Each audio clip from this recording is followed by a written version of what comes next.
Watch your mouth. Paulie Dog's in the building. Hi. Damn. Hi. Thank you for being here, bro. I Thank you really, for having me, man. really appreciate you. I told Irv, I'm like, I'm not getting past episode 10 without Paulie Dogs in the building. And we out here, streets. Oh, we are. We made it. How do we, you know what? Before we even continue, I want my snowboard boots, bro. Oh. I want my snowboard boots. Story behind these. Ooh, look at that. I hit up Styles. I'm like, yo, Look at that. I gotta get some boots for when I go to Norway. I want to go snowboarding out there. He's like, yo, and gotta get these. I'm like, are 32 a good brand? He goes, Yeah. Cop them. That was my next pair. Oh, look at they look so crisp. Ooh. I like this part, watching people's faces. My God. Damn. Yeah, man. Like them. And just so you know, the opposite one, It's they reversed. switch. Yep. Oh, shout out to Santa Cruz, son. Yo. We gonna drop this bad boy right here somewhere. I don't even want to block us. I don't even know where to put him. You know what? We can put it right there. We can put him right there. We good. Bam. Damn, good looks, bro. Now, you know me. I don't just give one gift. So I want to bring you back to an era when people used to rock these. Wow. This brings me back to high school. Damn. The 90s. That's crazy. The last decade of the 1900s. Word. We got to talk about that. Yo, this is mine? That's yours. I get to keep this? Oh, say word. That's you, man. Puerto Rico all day. Shout out my Taínos. We got to put this somewhere. We're going to put it right here. Next to Sean Price for now. And I'm going to find a nice little place for that. Yo, good looks, homie. Yeah, man. Damn. So we in here, man. All Walks of Life podcast. I really appreciate you being here. Like I said, I told Irv, I'm not going past episode 10 without Paulie Dogs. Yeah. That's impossible. Because if I don't get him before episode 10, I'm just not going to do this anymore. That was my theory. I was like, if I don't get him before episode 10, this is a wrap for all this. So now, a little bit of backstory, which even I'm confused Yeah, of this, Yeah, right? I might be a bit hazy myself, so So now, we'll figure did it I out. meet you in Shelter, or did I meet you on a b-boy scene? I feel like I met you like at a dance studio. it was probably Shelter. It had to be Shelter, right? Because I've never been to a B-boy jam. Oh no, No, I was strictly in the clubs. That was my thing. Like I was going to clubs after going to like punk rock shows and hardcore shows, like CBGBs. I'm sure you heard of. yeah, and shit like yup. You went to CBGB's when it was still open. Yeah. Oh shit, that. I've gotten the shit kicked out of me at that club. It was like fantastic. just Yeah. out here like, oh, It's the same type of energy that you take in a b-boy cipher. It's that same vibe of teenage angst and just aggression, and you know, it's just in that scene. yeah, It's their world. it's just a different approach, but it's the same energy. And when you go to different circles, you'll see people like, I'll never forget at the Dr. No benefit at Thompson Square Park a few years ago. I'm walking through the crowd and look, there's Pop Master Fable. You know what I mean? Yeah. And that's the thing. It's like, it's the same vibe. It's the same circle of people. It just branched off in a different direction. Hip hop went this way, punk rock and hardcore went that way, but it was still that same, like we're living like the 70s and 80s. Back over then, and you over mean? and over again. Or now? You mean back then or now? Well, Back then, when me and you was in clubs, it was Yeah. like, I I hate calling them clubs, right? it was the Spots. It Let's was call the them tail spots. end. I think we caught the tail end. I caught the tail end. Yeah, I think it was the tail end of like the last era of the 90s and like the transition from the 90s to the 2000s. Yeah. That's what I was trying to get at. There's such a gap because of the internet, availability of reference, and just things are different. But what that also teaches me is you get older and you can get wiser. That's up to you though. So for a while, I was on that whole, man, fuck this. Like, everything's whack. It's just corny. I don't want to come out, Yeah. But then you realize as you get older, it's like somebody said to me, and I forget who it was, but they said, you had your time and now it's their time. So how you cope with that, with the change, that's on you. You either get down or don't.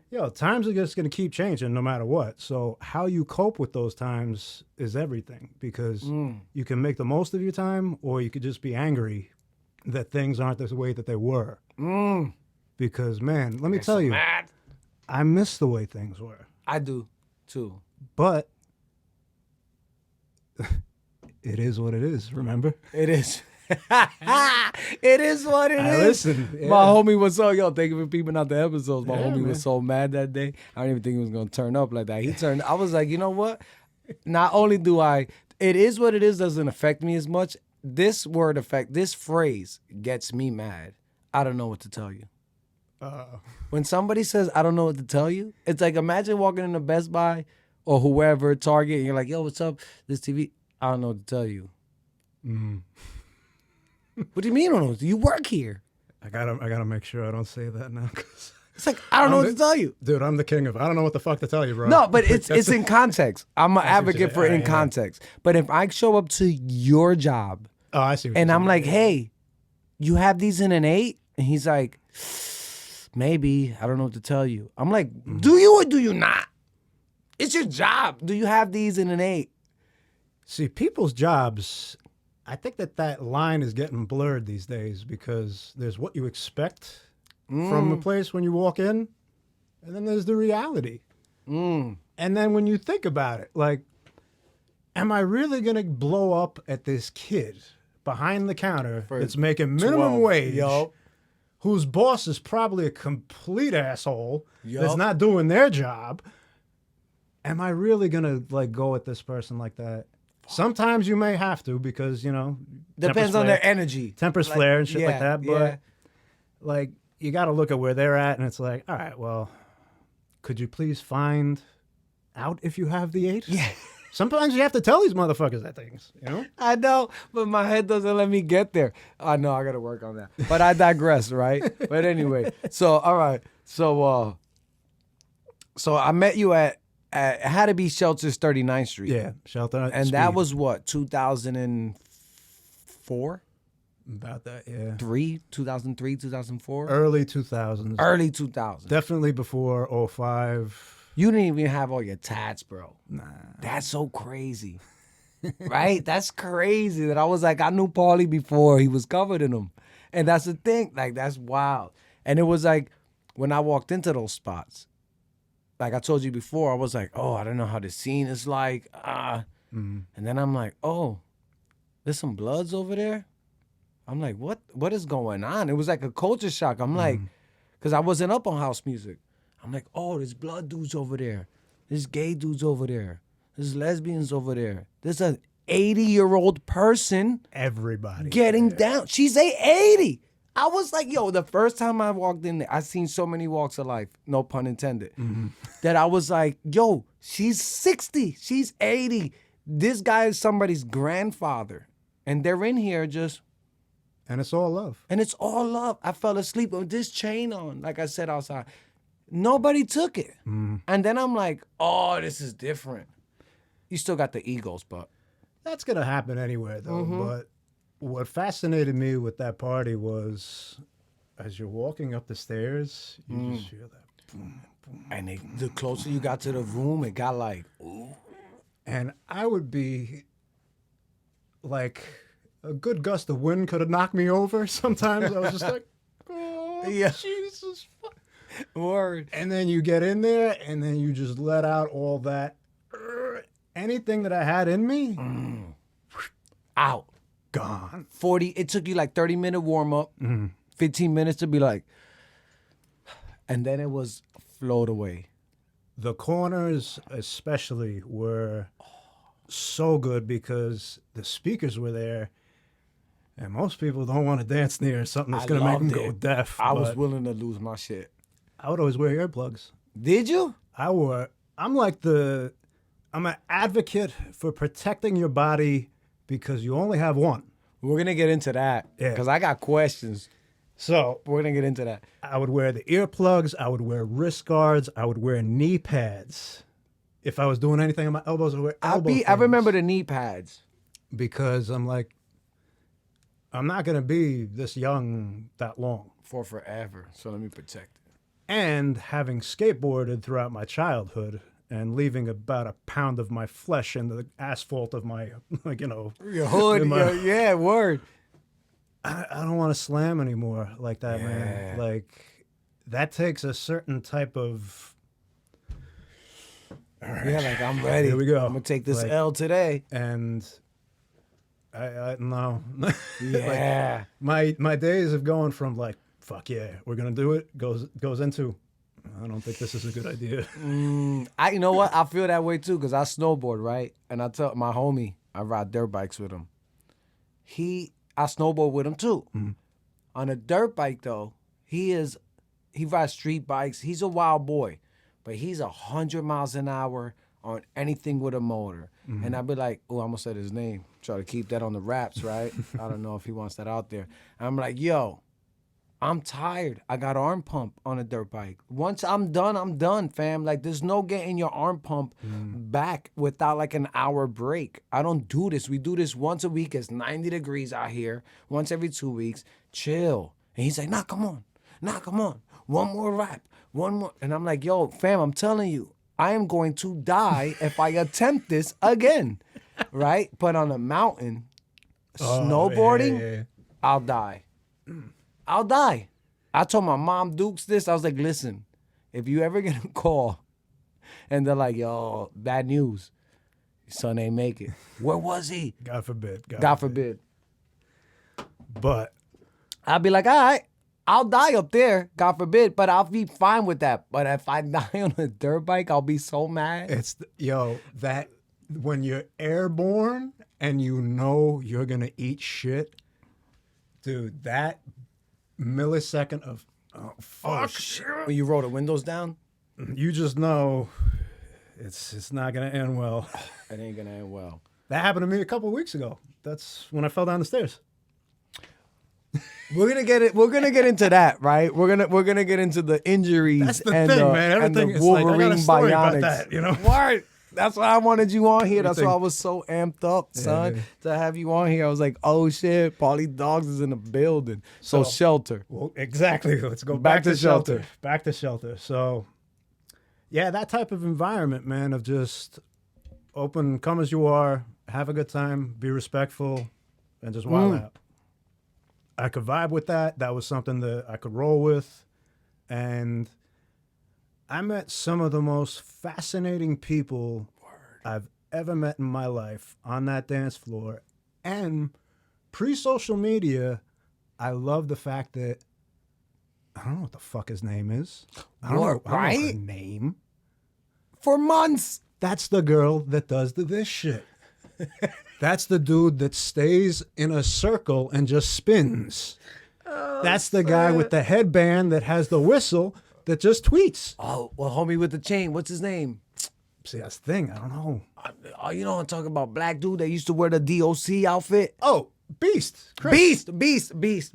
My brother. Yo, Shout out to him, bro. Big shout out to Chris. Shout Yo, out. Oh, man. he is one of the pioneers and the inspirations of like, whenever I yell streets, it's a big Homage. story. Yeah. Yeah. But Chris was the fucking real, man. You know, Yeah. like he was doing shit out in the streets that was just, it fascinated me because I'm a little fucked up in the head, Yeah. but it was also, he meant it. Word. It wasn't for social media fame. It There was wasn't none for, of that. because Chris would be wilding out if nobody was looking at him, Nope.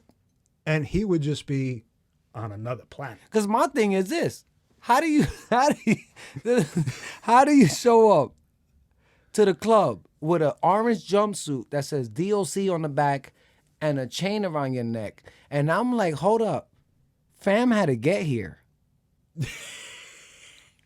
He had Yo. a game. He hopped on the subway. His subway rides, like he'll put his phone down and then he'll just rock out and he'll vibe out in the subway and shit. Like his videos are phenomenal, man. He Yo, tags me in them and so I appreciate good. it because in this era of availability where you can look at the internet and you can be inspired and encouraged by a lot of people and a lot of different things.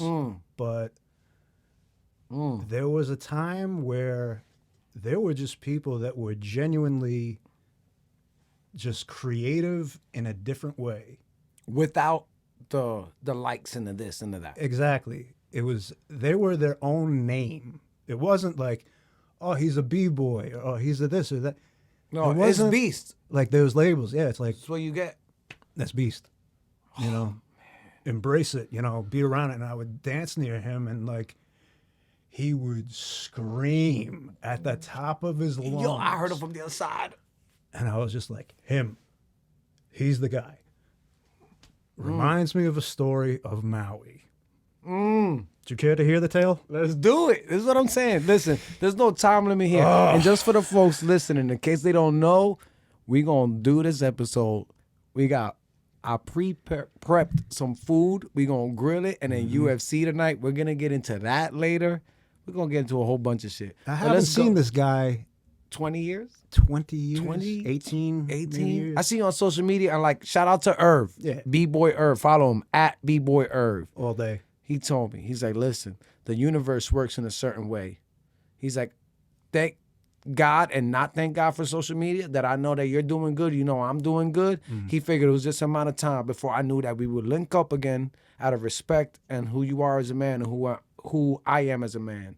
And I was like, oh, I didn't think about that. 20 years later, here we are. Who would have thought? Who would have thought? Who would have thought that this is what we're doing?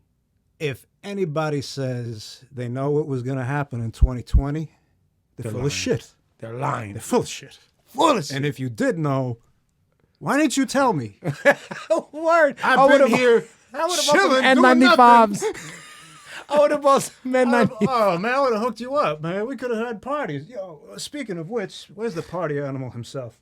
Oh, get him out here, bro. Put him up somewhere. Oh, that's the homie. For those of you that have been in my car, you know who this guy is. You know where he sat.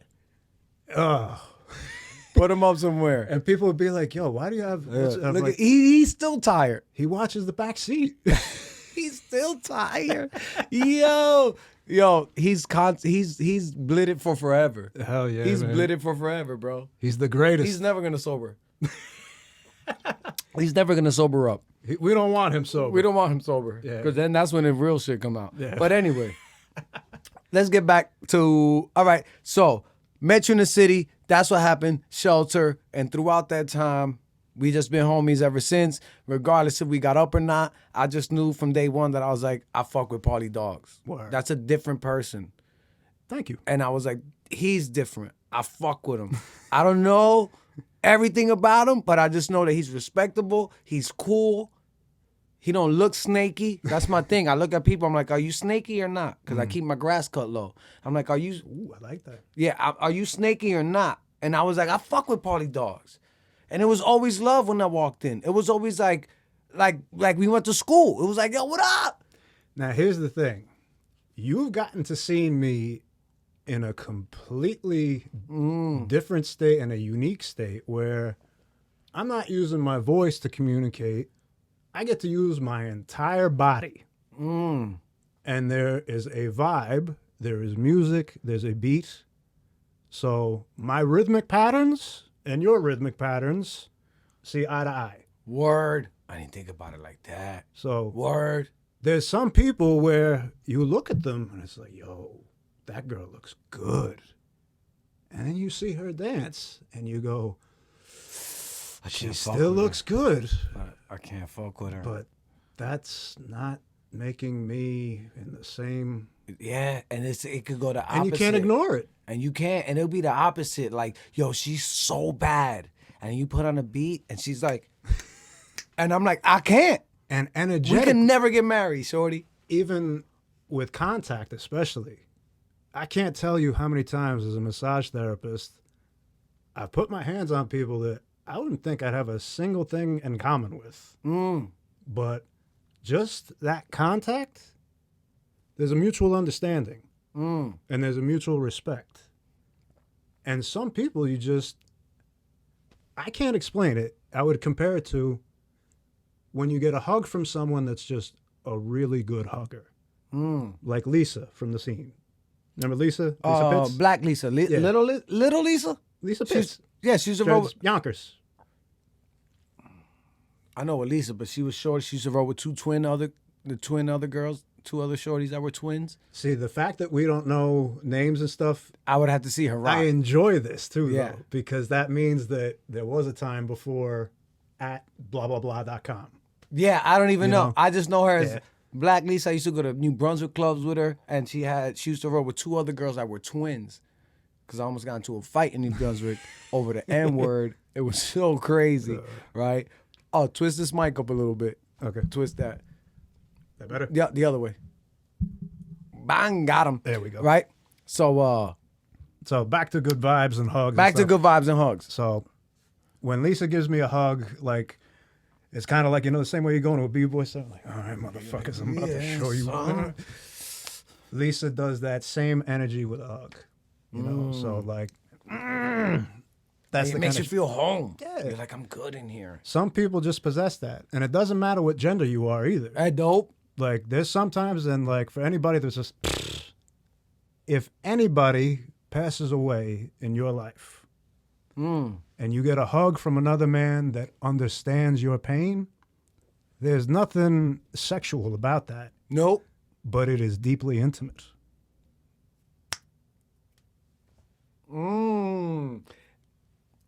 That's what I'm saying. There's levels to everything, right? Where you would even think that. Where we could even break that down.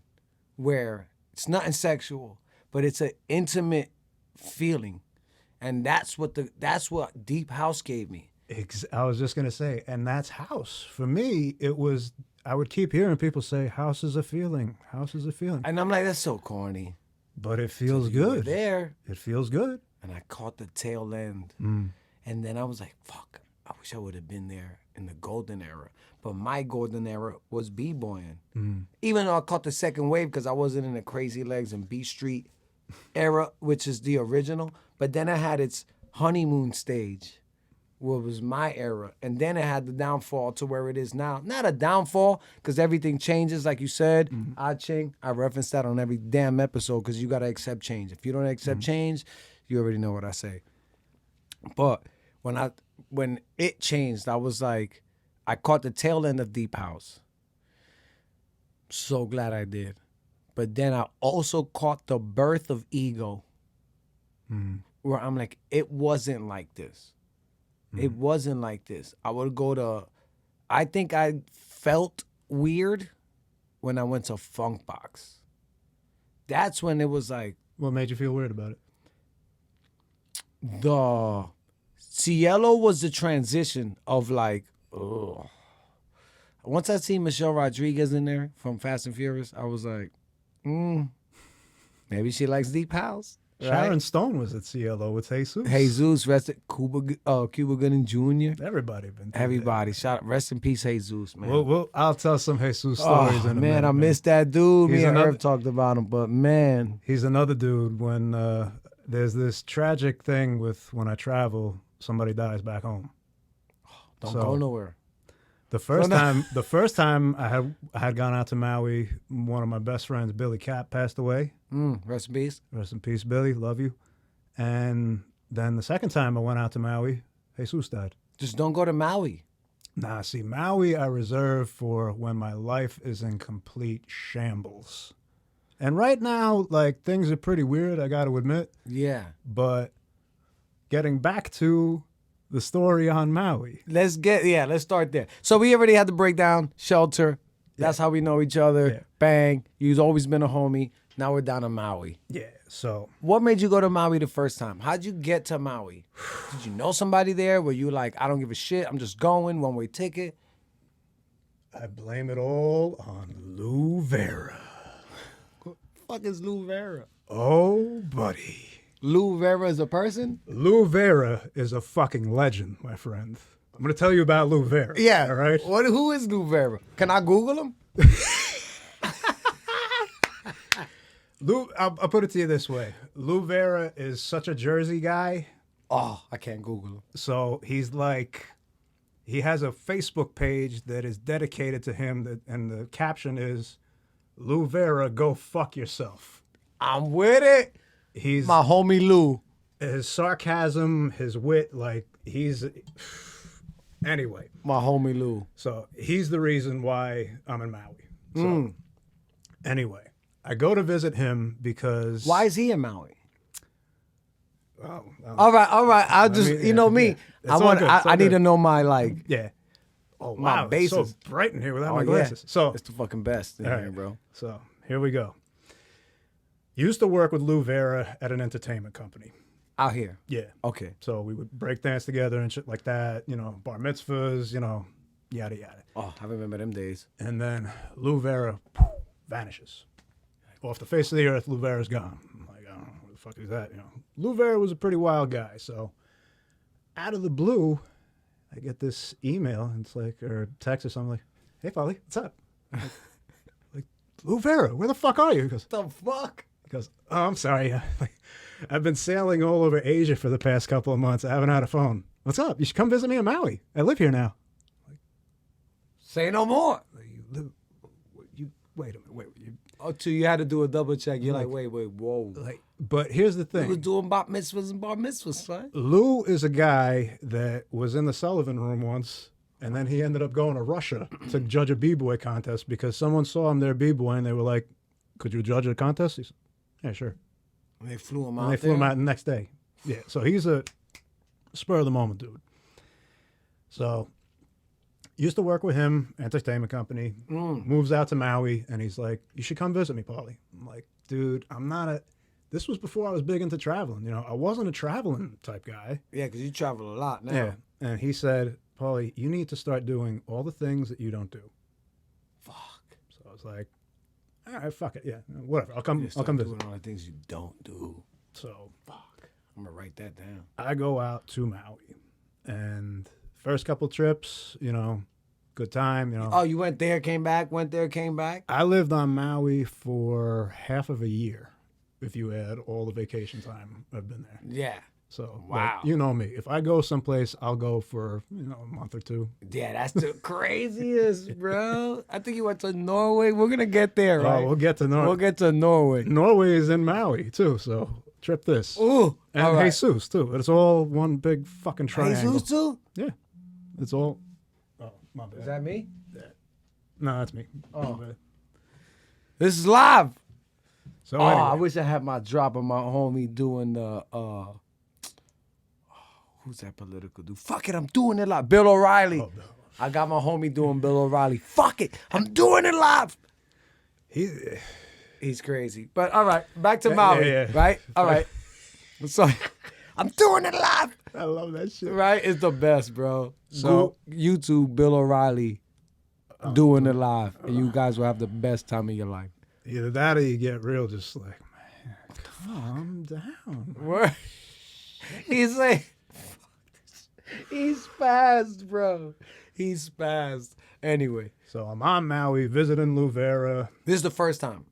This was the first time. Okay. And I get off at the airport and I am greeted by this girl named Danny. Danny is like 20 years old and she shows up in a bikini. Because Hawaiian, like from there. born in Hawaii, but she's like, you know, white skinned, but born on Maui kind of thing. Okay. And she shows up at the airport looking gorgeous. And I'm like, Huh. fucking Lou Vera. I could do this. She had your name, Party Dogs, on the sign. She did. No. I swear to God. I still have it in my house. Ah. I swear to God. I have it in my house. So this young kid takes Only me you. on the old road on Maui. So I'm going through the jungle, like cliffs, like straight out of like Romancing the And Stone. Maui's considered a small island. Yeah. Right? Like compared to the mainland, they're a small island. You can drive anywhere on Maui and get back because Where the fuck else are you gonna go? It's Okay. water this way, either Word.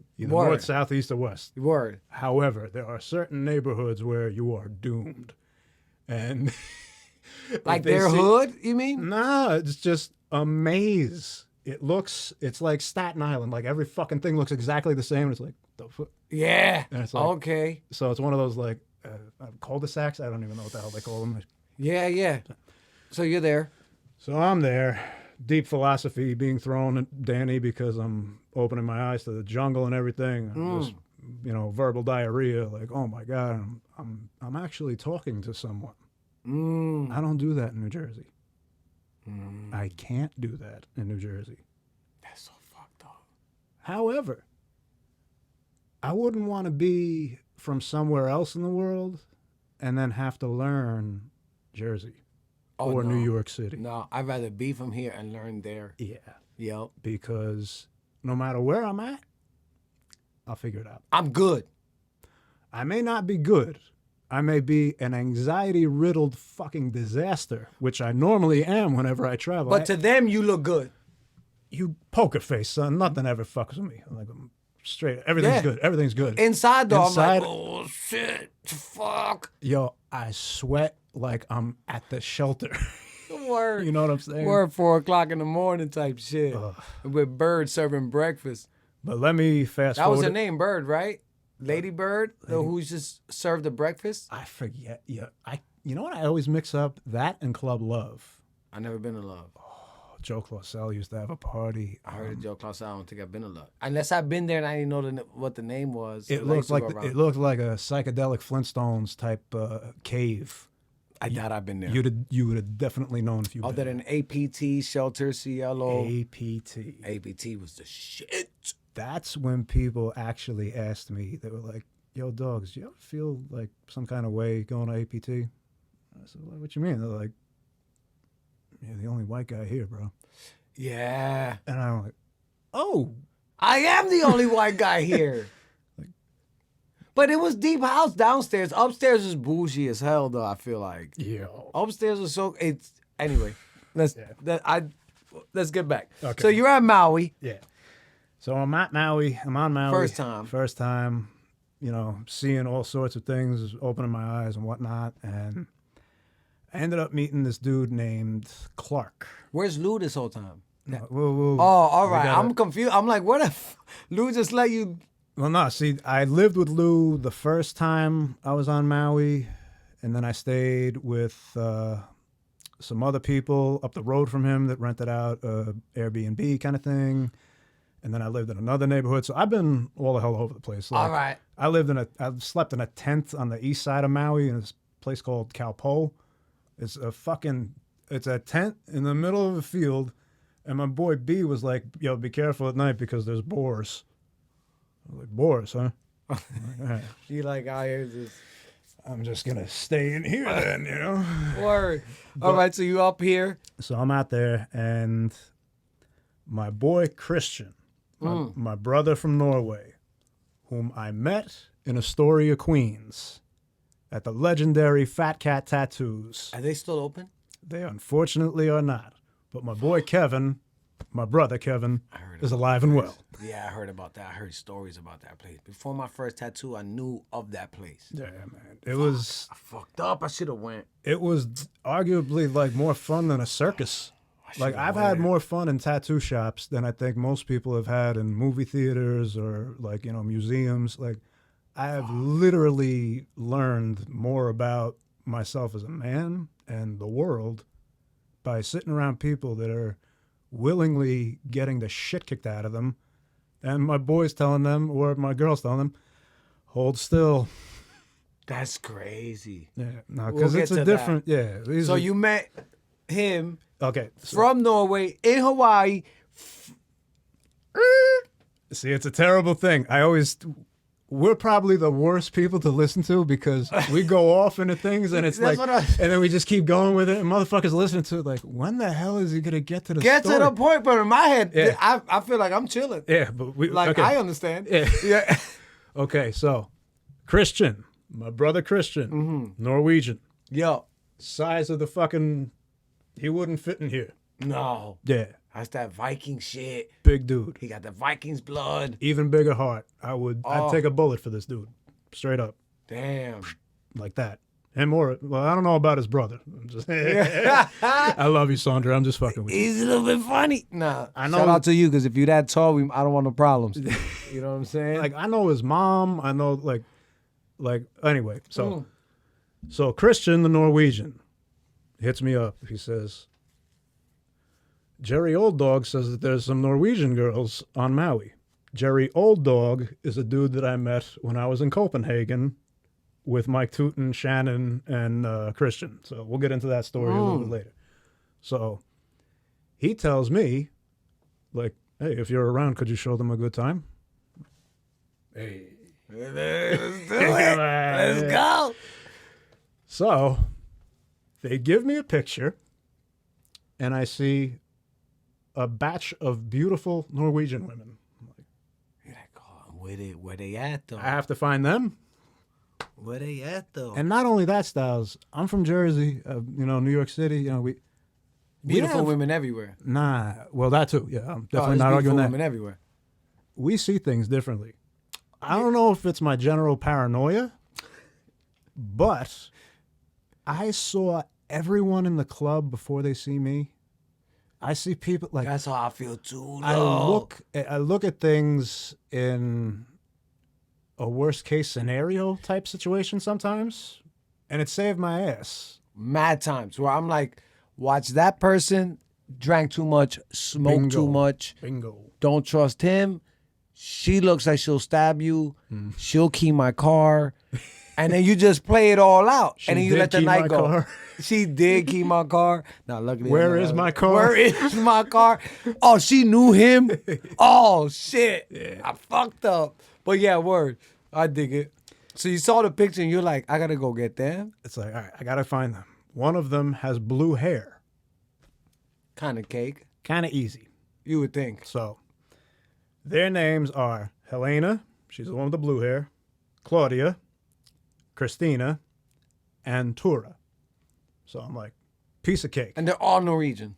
All Norwegian. And they're in Hawaii. And they're on Maui, and they're having the time of their lives. Like, Somewhere. this is their big trip. You know what I'm saying? Yeah. So Hawaii's dope. I would like to go over there.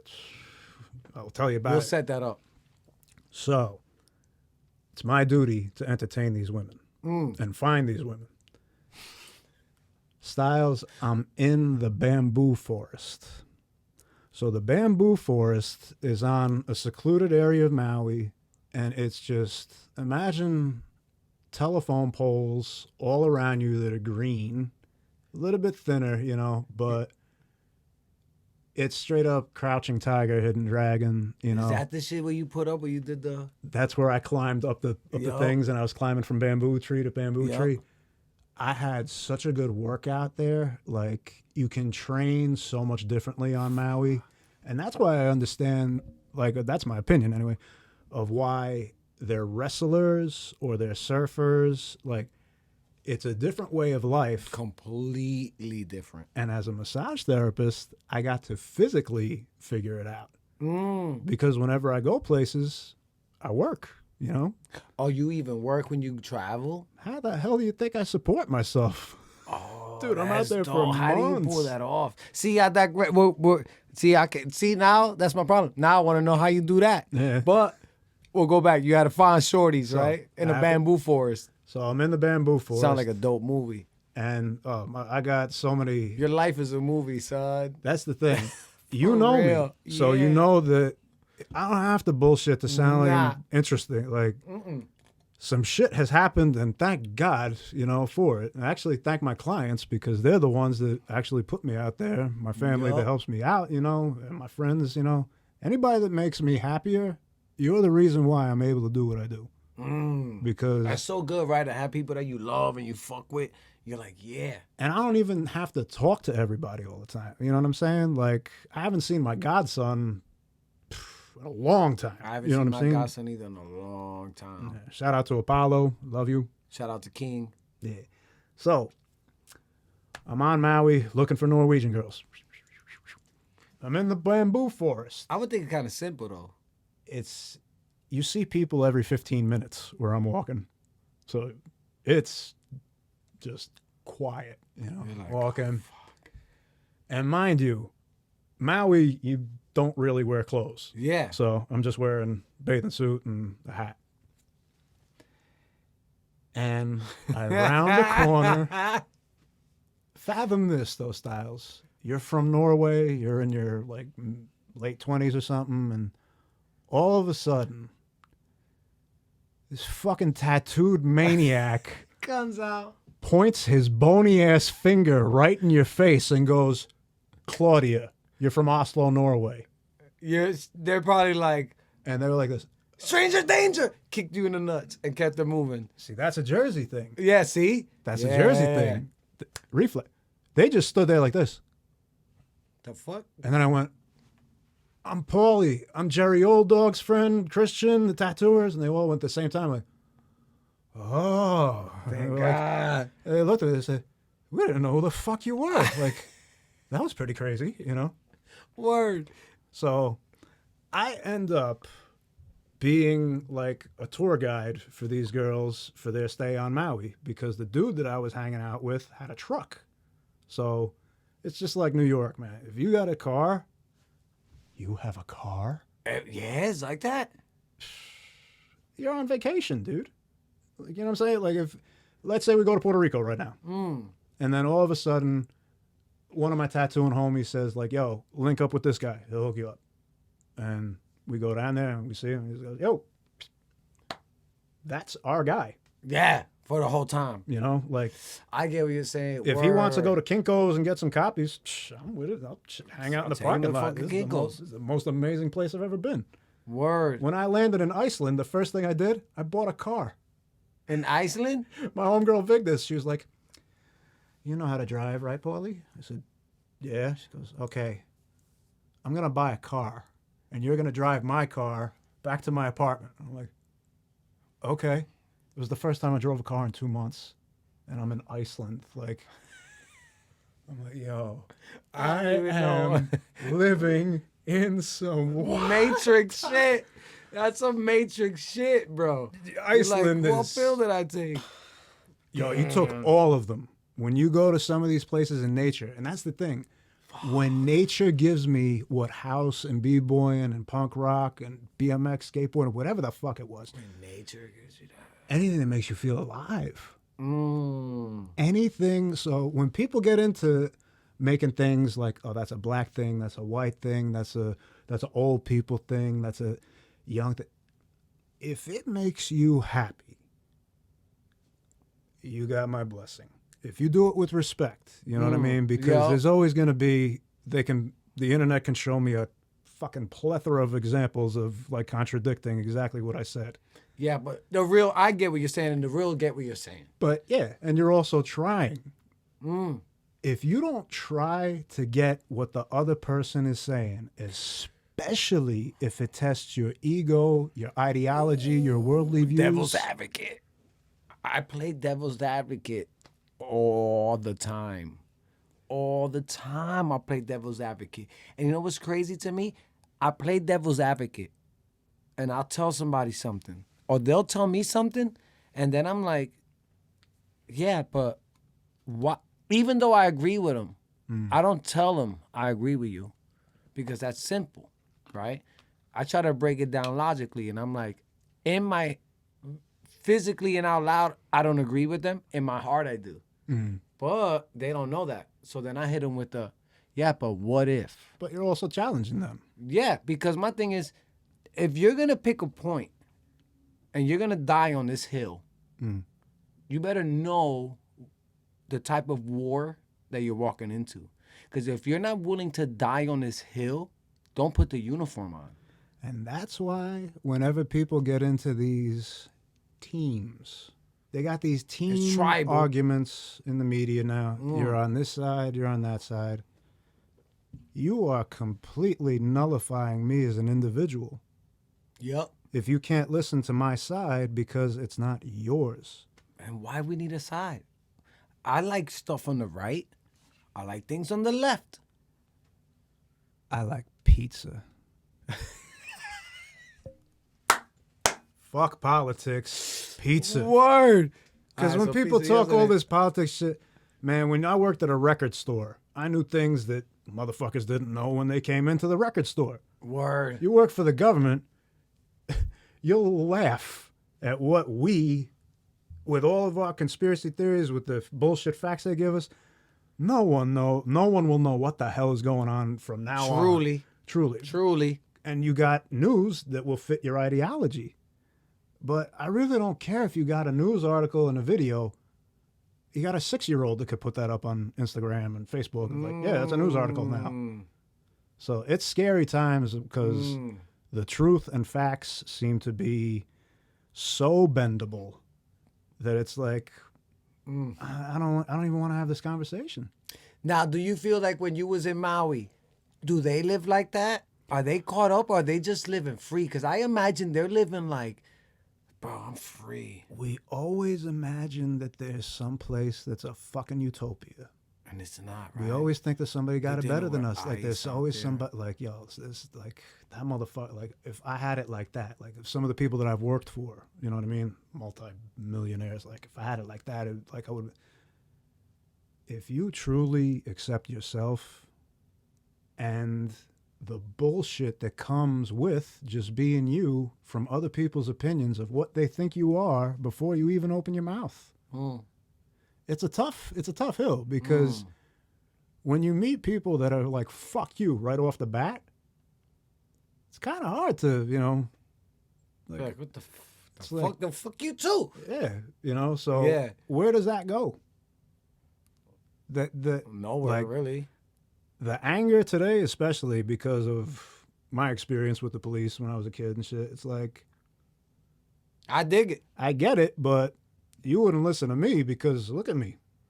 I don't look like I fit the argument, but I've seen the cops do some shit and they did some shit to me that they should not have done. That's a problem. See, this is a problem.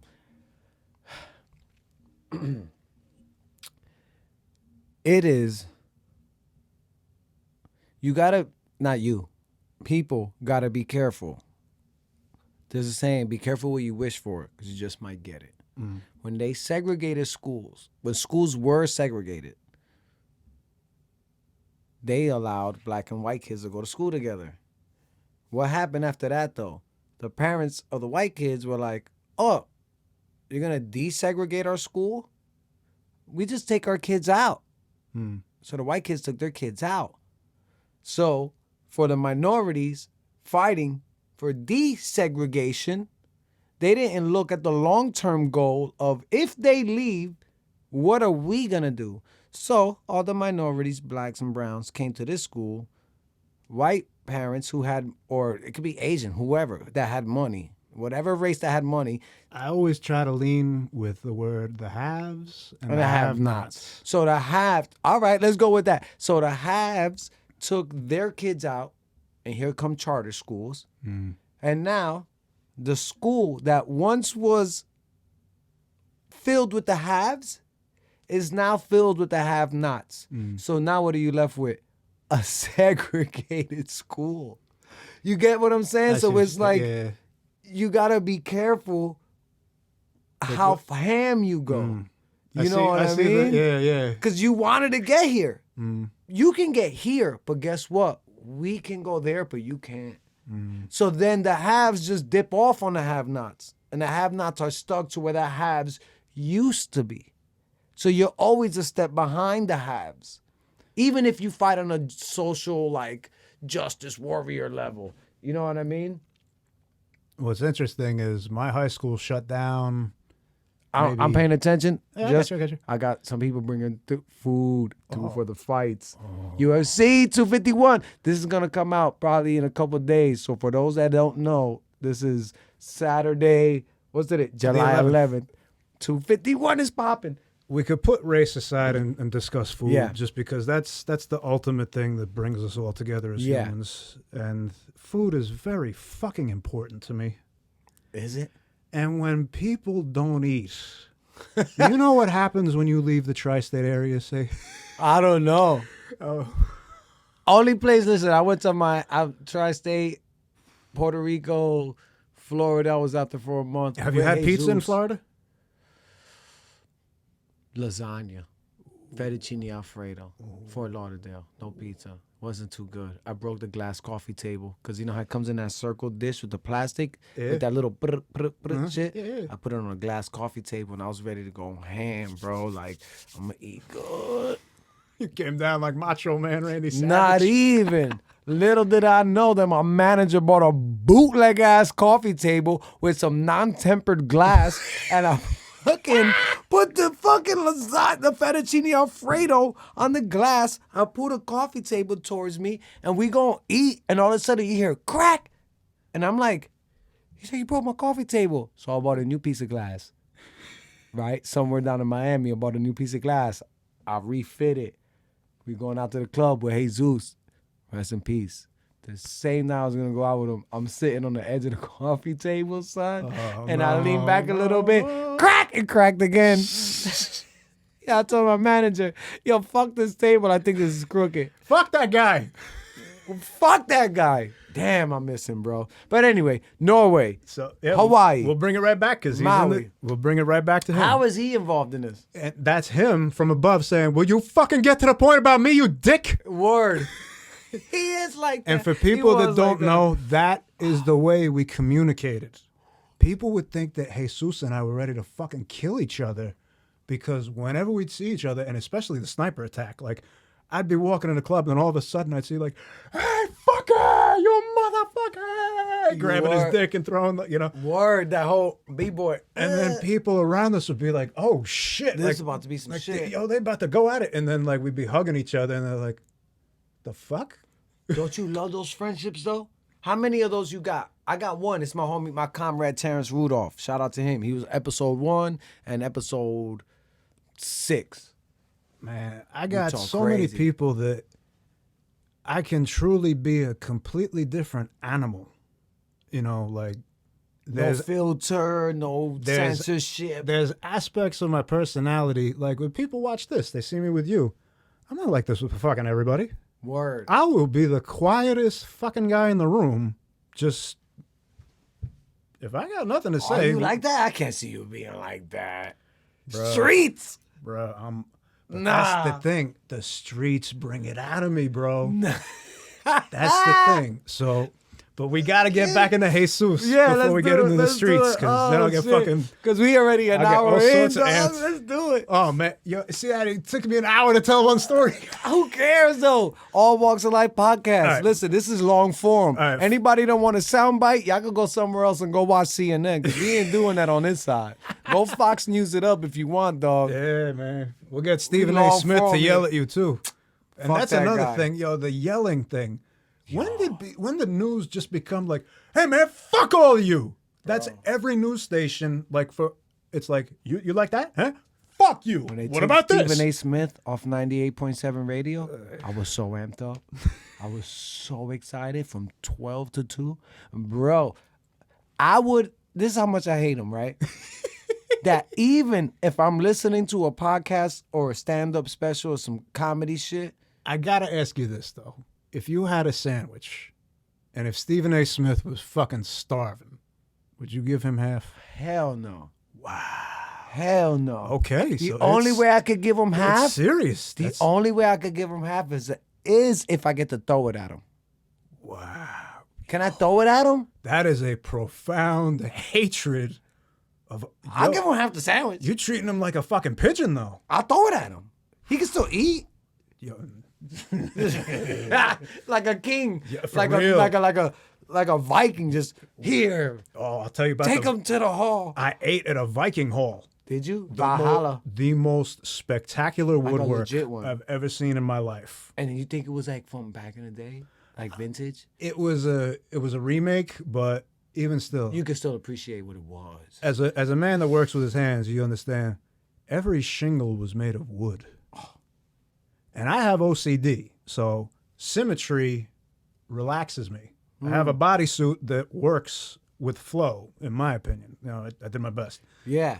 But when I see things that just fit and work, there's a sense of relaxation on me that I can't get from elsewhere.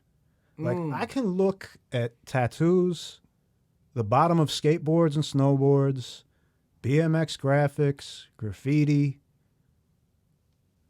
That's all I read in music, you know. And that circle, like, you know, I can just go back to that. It's been my whole fucking break, practically. Yeah. I'm not traveling, and I'm just really getting into my hobbies, and I've been selling my bikes and stuff, which has been phenomenal. I went riding the city with some wheelie kids the other days, finally, after God knows how long. My wrist was jacked up. But let's get back to Maui. Maui and Jesus.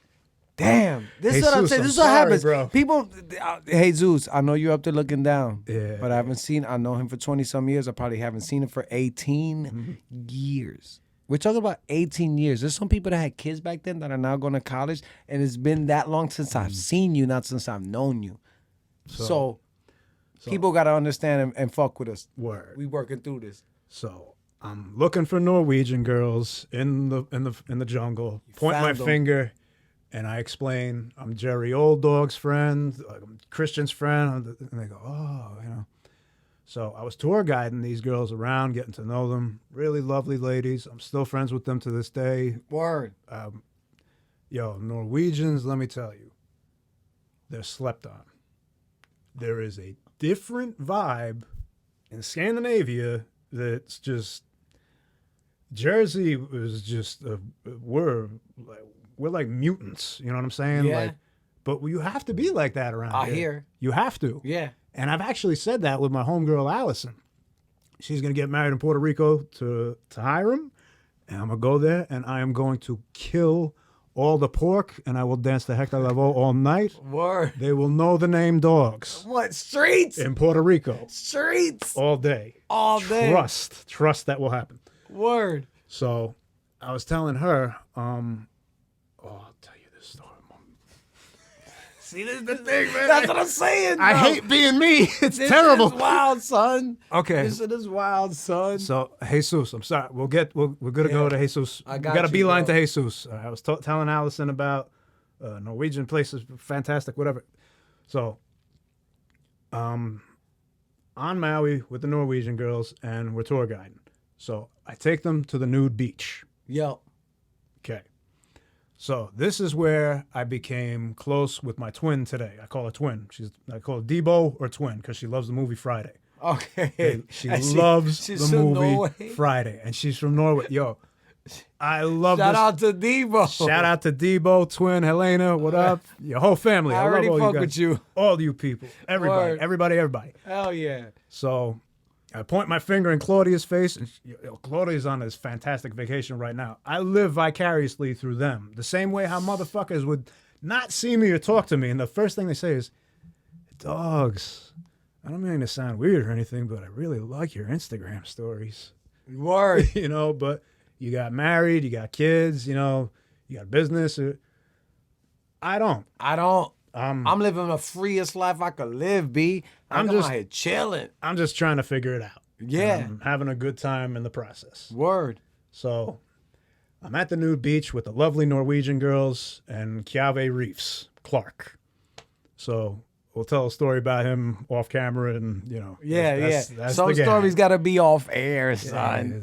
It is what it is. Because So, we don't know the statute of limitations. We can Google them, but we don't know what the statute of limitations are on some of these oh, stories. man, but And the webcam is blacked out, so you ain't got to worry about it, even though we filming it. Yeah, whatever. Just in case they on the live shit. my homegirl Elise is just going to go straight to heaven because she's the one that put up with me, Kjave, B, and some other girl. Like her house was the little hut. When I was on Maui for this time, I was living in a house that was a 1939 guava farm little hut. Oh, So they'd have shit. the little shacks for the workers kind of things. You know, really, really simple. Really, really But it's not simple. a functioning farm when you were there. No. All right. But like, there's plenty of places where you can get whatever the hell you want. Like, we had bananas the size of this tree, like the size of this table. Like, right, it was a mound of them. Like, Fuck yeah. Jamaican lily koi. Like, oh my god, the greatest fruit ever. Look at my hands. Look, I want a hug. Yeah. See, and that's what I did whenever I stand Word. out by the ocean. You're like, give me that. You want the aloha. You saw really Kelly need that. Slater out there? I saw Owen Wilson lives out there. The You know he can crooked- skateboard? Yeah. I'm not surprised. A lot of California. You ever seen him? He could actually skate. He's nice. I wouldn't be I surprised. don't, he's not nice at Houston, Well, but for a Hollywood actor, he could kick push.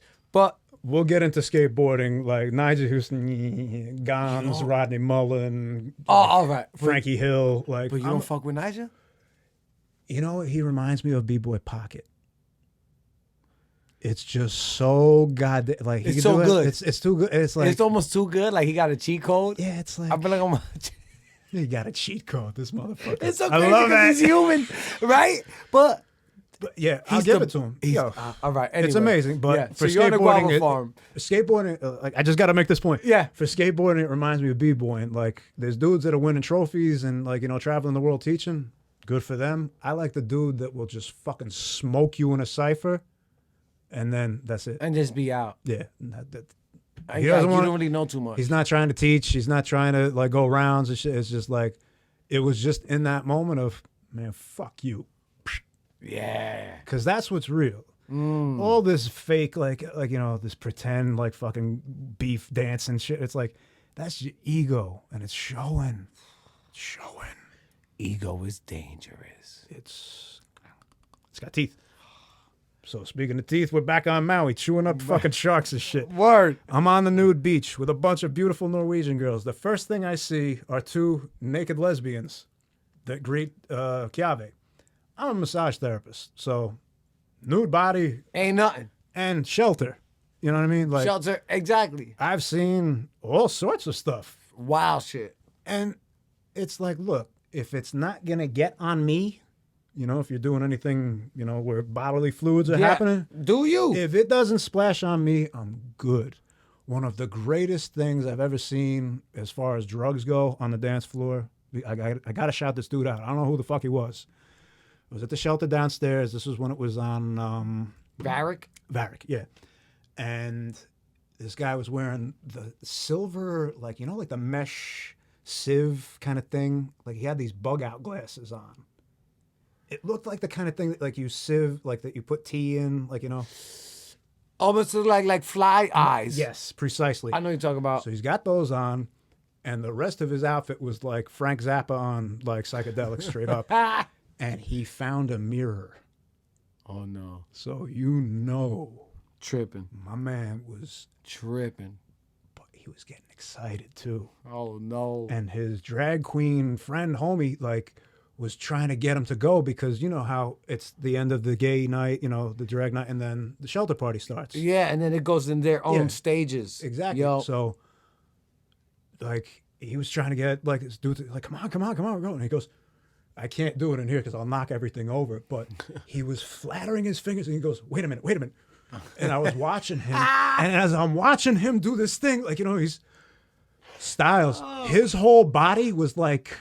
When you look at a fan and it looks like it's Well, you could like see the blades, but it's it's moving, but you could see the blades though if you really focus. my dude was like a fucking propeller of joy and like just emotion. So I'm just sitting there like, and it's like 5:30 in the morning. I'm just I know, blitted, and I'm drunk, just high. like, I was just like, what the fuck Is going on with that dude? And then it just happens. I'm just like, oh shit. Oh, second win. People don't.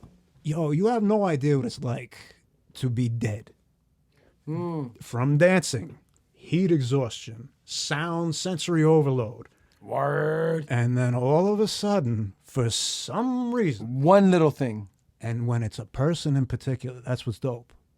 And when they don't even know it was them. So it's like, that's why I talk about my bug-eyed friend with the fucking spectacular hair.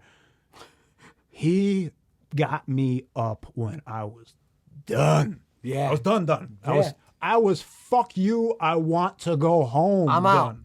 Sun's about to come up. Yo, he got like, and I'm up raging. And to now this you're track. like, oh shit, what is he on? And then the next thing I know, it's like 12:30. The next like Sunday. yo, we're going to get breakfast Sunday Like, afternoon. For those that don't know, shelter started at what? 10 o'clock Saturday p.m. Saturday 10 I p.m. think it was midnight. No, I think it was like 10. Let's go with midnight. but the actual like No, the actual, but when the doors open, like you were allowed to it go was in there at like empty. 10 p.m. But we're talking about 10 p.m. Saturday night, 10 p.m. You would, if you chose not to, or if you chose to stay, shall I say, you don't have to leave that place until Sunday, 10 a.m. to 12 a.m. They serve breakfast. You said 12. Had to. Oh, so good, bro. Man. So good, that place. I don't even remember how that came back. With the crazy guy on the beach. Yeah. Okay. Oh, the guy. Okay. The guy. I'm on the nude beach, hugging lesbians. Hello, how's it going? You know, doesn't faze me, you know. And some of the Norwegians, though, they're a bit like, whoa, okay. This is... But it is a trippy sight, man. You're on paradise. There's naked people walking around, and there's a drum circle, of course. Drums. It's, you know. Acoustic guitar, you already know ukuleles. it. Oh, you already know it. Somebody And breathing fire. There's, my man, you know, see? So, but it was a fun vibe. And we finally find a place to sit. We plop down.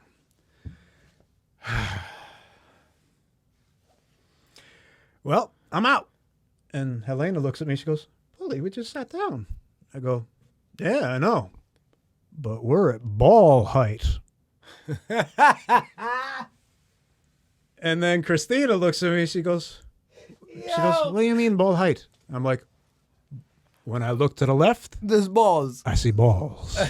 I look to the right. And I look to the right, balls. This ain't streets. I'm like, yo, I'm out. balls everywhere. I'm out. Hairy fucking balls. And then I'm like, With fire, I'm out. it's like, yo, it's I'm time out. for, but it's just like the club, dude. I don't want to stay with the people I came with. I want to explore and see where I'm Word. supposed to be. Yeah. And at that time, I was supposed to be by myself, off alone, doing capoeira in a corner where nobody else could In the see me. sand. And I was doing that for about an hour or two. And I was just talking to the ocean. I think that Jesus had passed away already. I'm not mistaken. But That must have been real out there in another world. and it's the second time it happened because my boy Billy Cap had passed away. The other time I went to Maui, I got Billy's initials tattooed on me. Just Do so, you? Yeah. Billy was like, I don't want to get emotional. Fuck. Yeah. But anyway, But you were there, capoeira on the beach? capoeira on the beach, yeah. So then I found out that they couldn't find me and they were panicking. No. So these Norwegian girls are like, Balls everywhere. Where's Paulie? exactly. They're like, there's balls there, there's fucking hairy people and shit. And like, and then they were like, and then we see you like way down away from fucking everybody else. And you're just by yourself doing fucking kung fu at the fucking ocean. Because they don't know. And I'm like, They might know, but they don't know. yeah. But it was fantastic because it was like, yo, like the fact that they gave a shit to look for me. You know what I'm saying? Like Norwegians. I'm saying though, should they not look for you? You don't look for them through a bamboo forest. But I'm saying like, you're on paradise. You're wilding Why you out worried with your about me? homegirls. Yeah, why you worried know what I about- mean? yeah. Like, you're looking for me? Shit, thank you. So, what am I doing when I'm at the beach? You know, I'm looking for Chris Beast. You know what I mean? I'm looking for Irv. I'm looking for Meek. I'm looking for people that make me feel like I'm here. I feel home. yeah, it's the like, you know, Squad. full time. Yo, like, we you know, G'd out. pound your fucking chest, all that shit. Yeah. I'm looking for that vibe. So I'm on the beach. Fucking naked people all over the place, you know. I'm the tattooed guy. So Word. I have a bit of leeway with just about everything, you know. They're like, wait, does he have clothes on? Exactly. They're like, no, that's his skin. They're like, no, he got a shirt. Hey, cheater. You're like, no.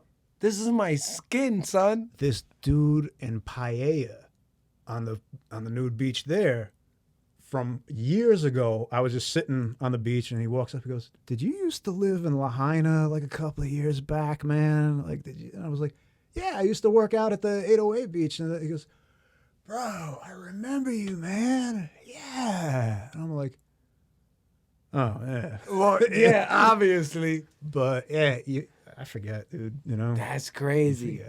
Speaking of the jungle. Speaking of jungle, and we're back. Had to take a little break real quick because you know what it is.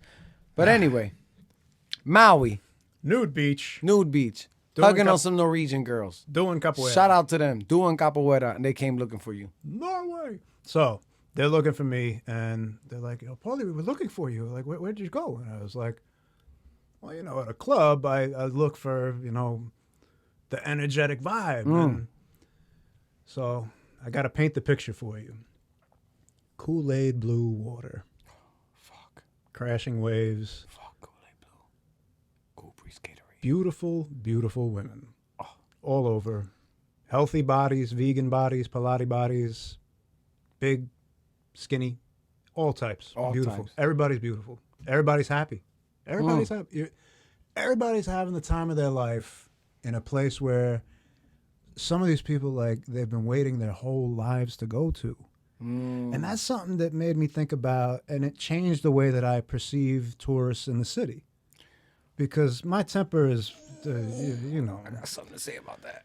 But when I get back from a vacation, I'm not back in that Jersey, New York. What the fuck do you want? Yeah. I get it a bit more because it's like, man, these people they're in an alien land right now. They're on Mars. They don't, like, we're in one of the most transitioned areas of the planet, bro.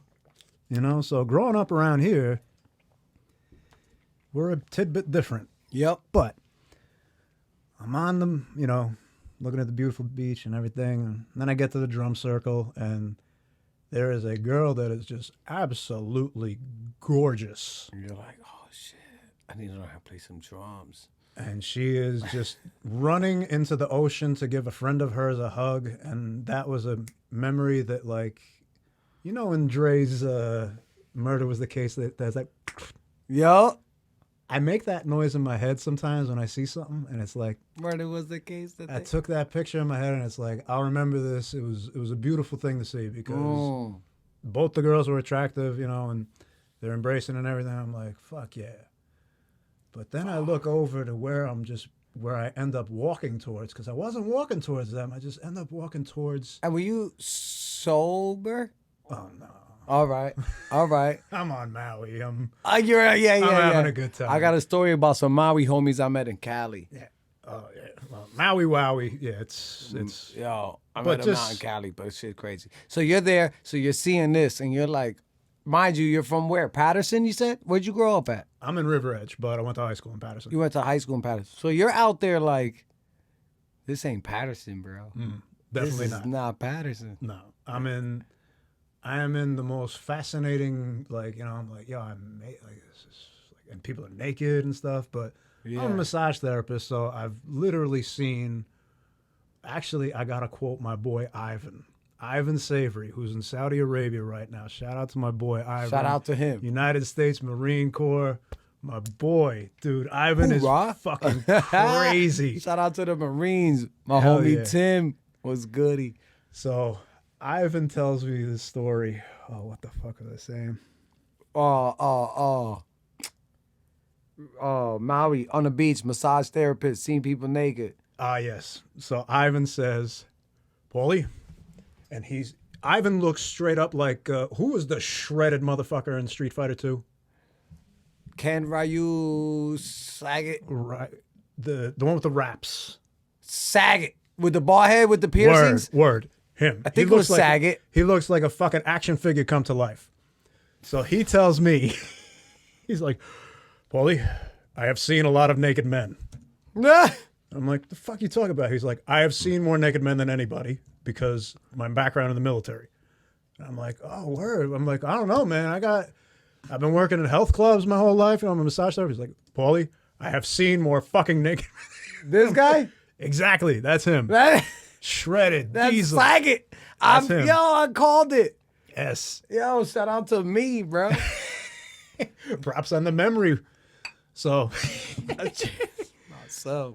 Word. So he was like, yeah, I seen. So he's seen a lot of naked men and shit. And I'll tell you another story about Ivan in a minute or two. But I'm on the nude beach and I'm around and there's this one naked dude that I swear to God, he was like the beast of Maui. The beast of shelter, but of Maui. Word. He had that energy. Yup. And yo, I gotta paint this picture for you. Paint it. We're talking about a naked guy, about 6'2", football brown leather skin type of skin. That's that sun. The sun hit him for decades. He's That what? leather. It's like Kelly Slater's skin. Straight up. For those who don't know Kelly Slater, Google him. Sun-kissed for fucking forever. It's like they got that leather skin. And there's just a cloud of weed around this dude's head. And he's smoking these big-ass, poorly rolled joints, I might add, but whatever. Yeah. You're like, he didn't know me. So trying to get that smoke in your lungs. he's just smoking. There's this big cloud, and he's got a cowboy hat on. And the dude... A legit cowboy hat? like the kind of like Cowboy Dundee kind of. Oh, all right. shit, Crocodile like- Dundee. Word. So, and he's got his dance. My man was twerking from the front. He hit him He with had his with the bop. helicopter. So he's just bopping his dick the whole time, and his balls bouncing up and down. And I'm standing with the helicopter. with the fucking puffing weed, and he's going with the beat of the drum. That's a Hawaii shit, son. And I just end up near this dude, and I'm just like vibing. You know, I'm like, I'm not in front of him looking at his junk, but yeah, I'm just, of course not. you know, it's Word. just like dancing. Yo, I want to be around that vibe. I don't want to energy be is on your different. toes. Yeah, no. Literally yeah, and yo, pun intended. Give me my space, son. And the same thing as I said other time. If you're turning, I don't want to get your sweat. I don't want to get Yeah, your, don't. Yeah. whatever the hell is on you. I Yeah, don't, you might be a little too wild for me in the circle. Exactly. And I'm like, yo, chill. You gonna do a front flip, kick me in my shit, then we gotta fight. Yo. And this ain't the scene to be fighting at. This Word. one woman almost fought me because I tried to save her from the fucking wrath of an air flare. I wanted her to get kicked so bad just so that she could understand. Like, get the fuck out the circle. Yeah, that I was like, yo, I'm trying to help you, and you're about to get clipped. Like, my face must have looked like a horror show. When Yeah. I was, so, next to fucking Crocodile Dundee, big dick guy. And the next thing I know, I'm like, ah, fuck yeah. You know, I'm vibing out, and then walk over back to the Norwegians and stuff, and I'm like, yeah, like, I think I made a friend, you know, because, like, there's just that head check, you know, like, Yeah, it's it's like, you know, like, Yeah. I see, you Yeah. know, you're doing your thing, you know, and I was just, you know, I'm just, like, you know, vibing out, and, like, you know, I'm just listening Were they on and the watching. deep house? What music was on? Just drum. Oh yeah, you're right. It's a drum circle. Yup. And people, you That's know, animalistic too, though. That's like tribal. primitive, tribal, Yo, primitive. you know. Yo, perfect And when word. you're around human beings that are doing it, it becomes far less weird. You're not going to be like, oh, titties, ooh. It's Yeah, nah. You're like, this is a way of life. it's like man. looking at that fucking elbow. You know what I'm saying? It's like, Yep. yeah, they're there. Yep. You know, like, so I go back to my little, you know, area and whatnot. And then I say to them, like, you know, yeah, I'm, you know, hanging out. Like, you know, I found a good vibe, you know, and I was chilling with this dude. And, you know, and the guy, Clark, the one that has the truck and everything, he looks, he goes, hey, how did you know about that guy, bro? That sound like a Hawaii person too. And I said, Bruh? what do you mean? Bruh. He goes, bruh, this is his party. I said, what do you mean this is his party? He goes, bruh, everything you see here is because he paid for it. Like, Oh, he shit. hires the drummers, like, he hires, like, this is his party. How the fuck did you know that was, like, the guy, bro? And you're like, dude, I didn't. And it's like, Energy is energy. if you went there, you would have found him too. Big dick bopping and all, you would have It went. just would have been off a GP where you're just like, yo, fam, I get what you're doing. Dude, and that's the thing, yo, he spends his hard-earned money. I don't know what the fuck he does, but he spends money so that people come out, so that my man can wear his cowboy hat, smoke some spliffs, Butt ass naked. and bop his dick to the And beat. find some Norwegian girls on the beach, hopefully. And that's the thing, man. Like, and no, he wasn't even trying to holler at anybody. Like, his thing was strictly just, Zenned out. he had like the,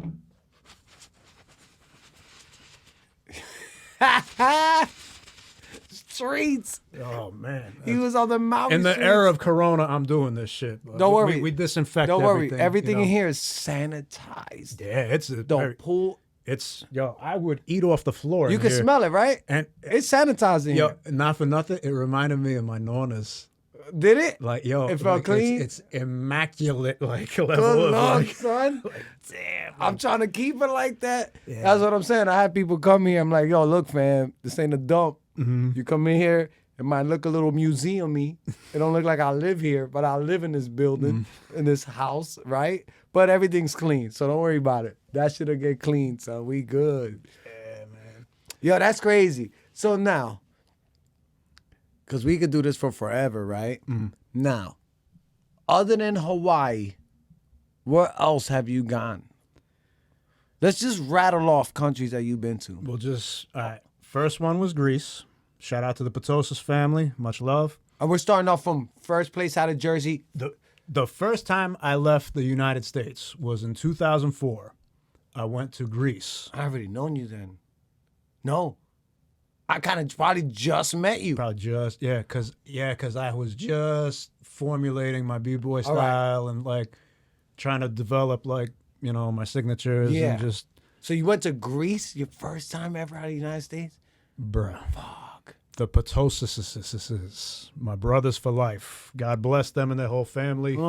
Whoever they are, shout out. Yeah, man. Whoever they are. And there's a dude that had passed away that I met out there. His name was Stamatis. And I ate a lamb's testicle with this guy. That's Is right. that like a delicacy for them? Or you think they were fucking with you? It was the kind of thing where on, I think it's in August. I forget when. Forgive me for not remembering. All the Greeks are going to be throwing all sorts of shit at my head for not remembering this right now. Please forgive me. Thank God this ain't. They have a festival for, I believe it's the Virgin Mary in like the first couple of weeks of August, and it's a big deal. So We can Google it if you want. it's well, Unnecessary. but the main thing is just my love for Stamatis and his gusto. Like he was really like Greeks in particular. Like they How were. old were you? I was 23. And you went out there by yourself? Dolo, yeah, to link up with the Patosis family. How you know them? I knew them through my entertainment company here in Jersey. What were you doing? I was breakdancing. Oh, you were and breaking for them. I was, I did Powerhouse. we all all- those other companies. We all worked at the same spot called Total Entertainment. Mm. And then I worked with them when they branched off and they had a company called Ride the Rhythm. And now I believe they have one. Here we go with the memory. Here nor there. Anyway. They can find them. Forgive me. Find a trace of Yeah. it. So you went to Greece. So I went to Greece, and let me tell you what happened when. This is how you get good at traveling, motherfuckers. You fuck up. Okay. You fuck up so bad, Styles. What you do? I fucked up everything. I have fucked up in Copenhagen. This is a good another stuff. I fucked up in Greece. I fucked up in Copenhagen. I fucked up in Spain. I fucked up in oh God, dude, Spain. I dropped my fucking. You know what? I'm laughing so much. I dropped because I feel like you be good anywhere you go, though, son. Like I feel yo. like you just be like, yo, I fucked up, fam. Yeah, that's the thing. Everyone thinks like, oh, Paulie Paulie got it. Yo, Benny Hill theme music. Every single second I leave the fucking house. I'm agoraphobic to an extent, so it's a fucking miracle that I'm out of the house at any point in time. You know, everybody's like, yo, Paulie's never around. I'm never, yo, if I'm in the streets, I'm proud of myself. I made it out of my fucking house. Word. Oh, good God. So Greece was first. Greece was first. Then where'd you go after But that? I want to tell you a story about when I was in Spain. This is just a brief one. I was at the top of the escalator, and I just found out that there was no train from Maribela to, from Madrid to Maribela, to Estepona, where I wanted to go. And I'm in a country, and Spaniards, like the older generation, they don't speak English. Yeah. So anytime that you go traveling, look for the kids, because the younger They're probably generation, hip to the shit. YouTube. Fuck yeah. They probably know. My homegirl's son in Iceland was speaking slang terms that, like, I'm like, how the fuck does this kid know? And he just looks at me and goes, YouTube. I'm like, mother. You're like, oh, okay, cool. Yo, fam, I need to hop on a bus. And think or a about train. it. When we were younger, how many times did you get to say, like, where'd you learn that? The Simpsons. Word. For me, there's a lot of shit that I've learned watching television. So when people are putting out all this bullshit with these memes about like, fuck these people, whoever it is, even if you're cracking jokes, if it isn't you, think twice about that shit because motherfuckers don't like that when it happens to them. I don't know anybody that's a fan of that, especially when it comes from someone that doesn't look like you. Like, I could fuck with you because you're my boy. Yeah, that's a different thing. Yeah, but like we were saying, there's levels to respect that you just can't cross with certain people. It's like, look, that offends them and you have to respect that. Yep. That's the fine line I'm trying to walk here. Where off air, my vernacular is different. Yeah. And on air, it's almost the same, but I keep in mind the feelings of others where I'm like, listen, product of my environment, this is how I talk. Eventually, people, not even eventually, because I don't even care. People that know me know where my heart lies. You know. But like what Irv was saying last week, which big shout out to Irv, man. Shout out to Irv, bro. I respect him so much, bro. Because like, and Meek too, we have the same conversations. Like just, we talk about the things that people aren't comfortable talking about. That's the problem. And when you can talk to someone that doesn't share your ideology or worldly views, but you can still have a conversation about this makes me feel this way. Explain why you think it's okay to do this to me. And don't say that you're not doing it to me. Because you are.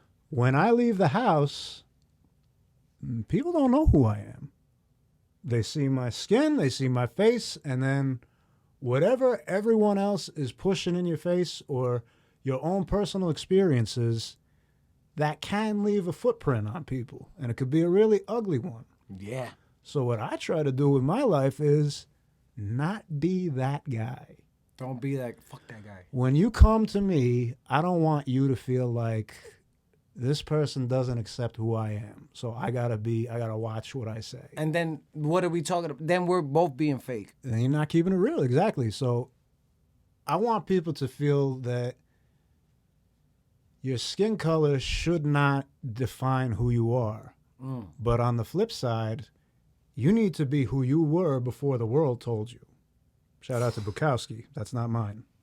Shit. But you think about how much... Damn. You think about how much is on... Like if I said to you, I'm Syrian. And you said, what? I didn't even know that. And motherfucker, no one knew where Syria was when I was a little boy. Word. Nobody. When it was my turn to say my name, like my last name...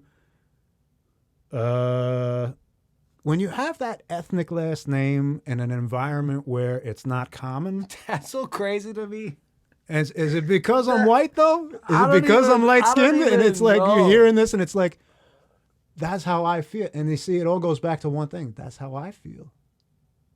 So if you can link up with someone that doesn't look like you, but feels the same way that that's you what do, I'm thinking. I think the feels is what it was. It was like I'll fuck with him. that's the conversation builder. So who cares what he looked like? I fuck with him. Exactly. I thought you were 100% white. I find out 20-something years later you're half Syrian, half white. And then I'm like, all right, great. Yeah. Don't fucking matter. It's Polly Dog Streets. You know what I'm saying? Hashtag streets. So that whole thing, the streets thing, I gotta... Yeah. So we keep saying it before we get back to Greece. Oh, yeah. And Where I that. was fucking up. I forgot. I want to know what streets means. Okay, so streets.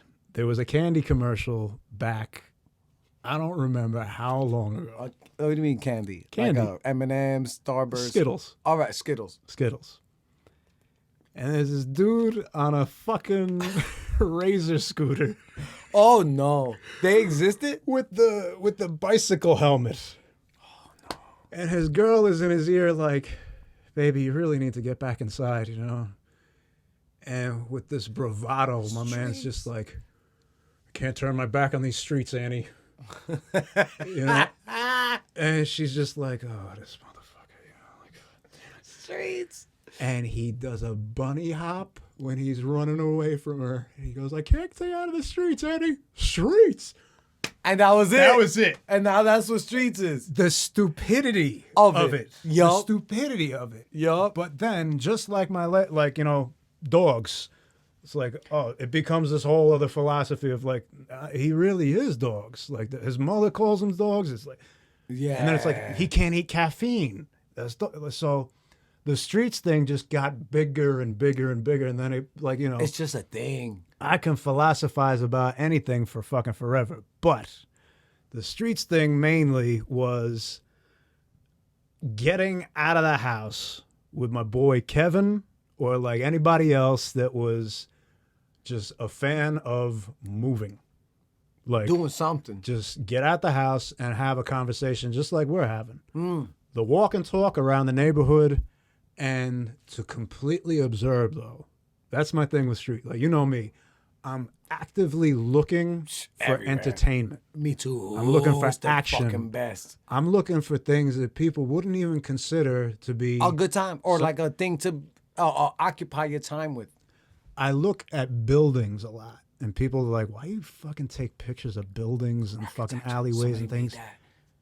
Angles, What symmetry. happened in this shit? I love architecture. I love anything that required time and focus. So when my boys tattooed me, and when Kevin Q's mother tattooed me, shout out to Kevin Q's mom. Kevin Q is Kevin Q is my brother from Queens. He's the fat cat. Fat Cat. Yup. Kevin Q. Was he like Astoria, the baby. founder of it?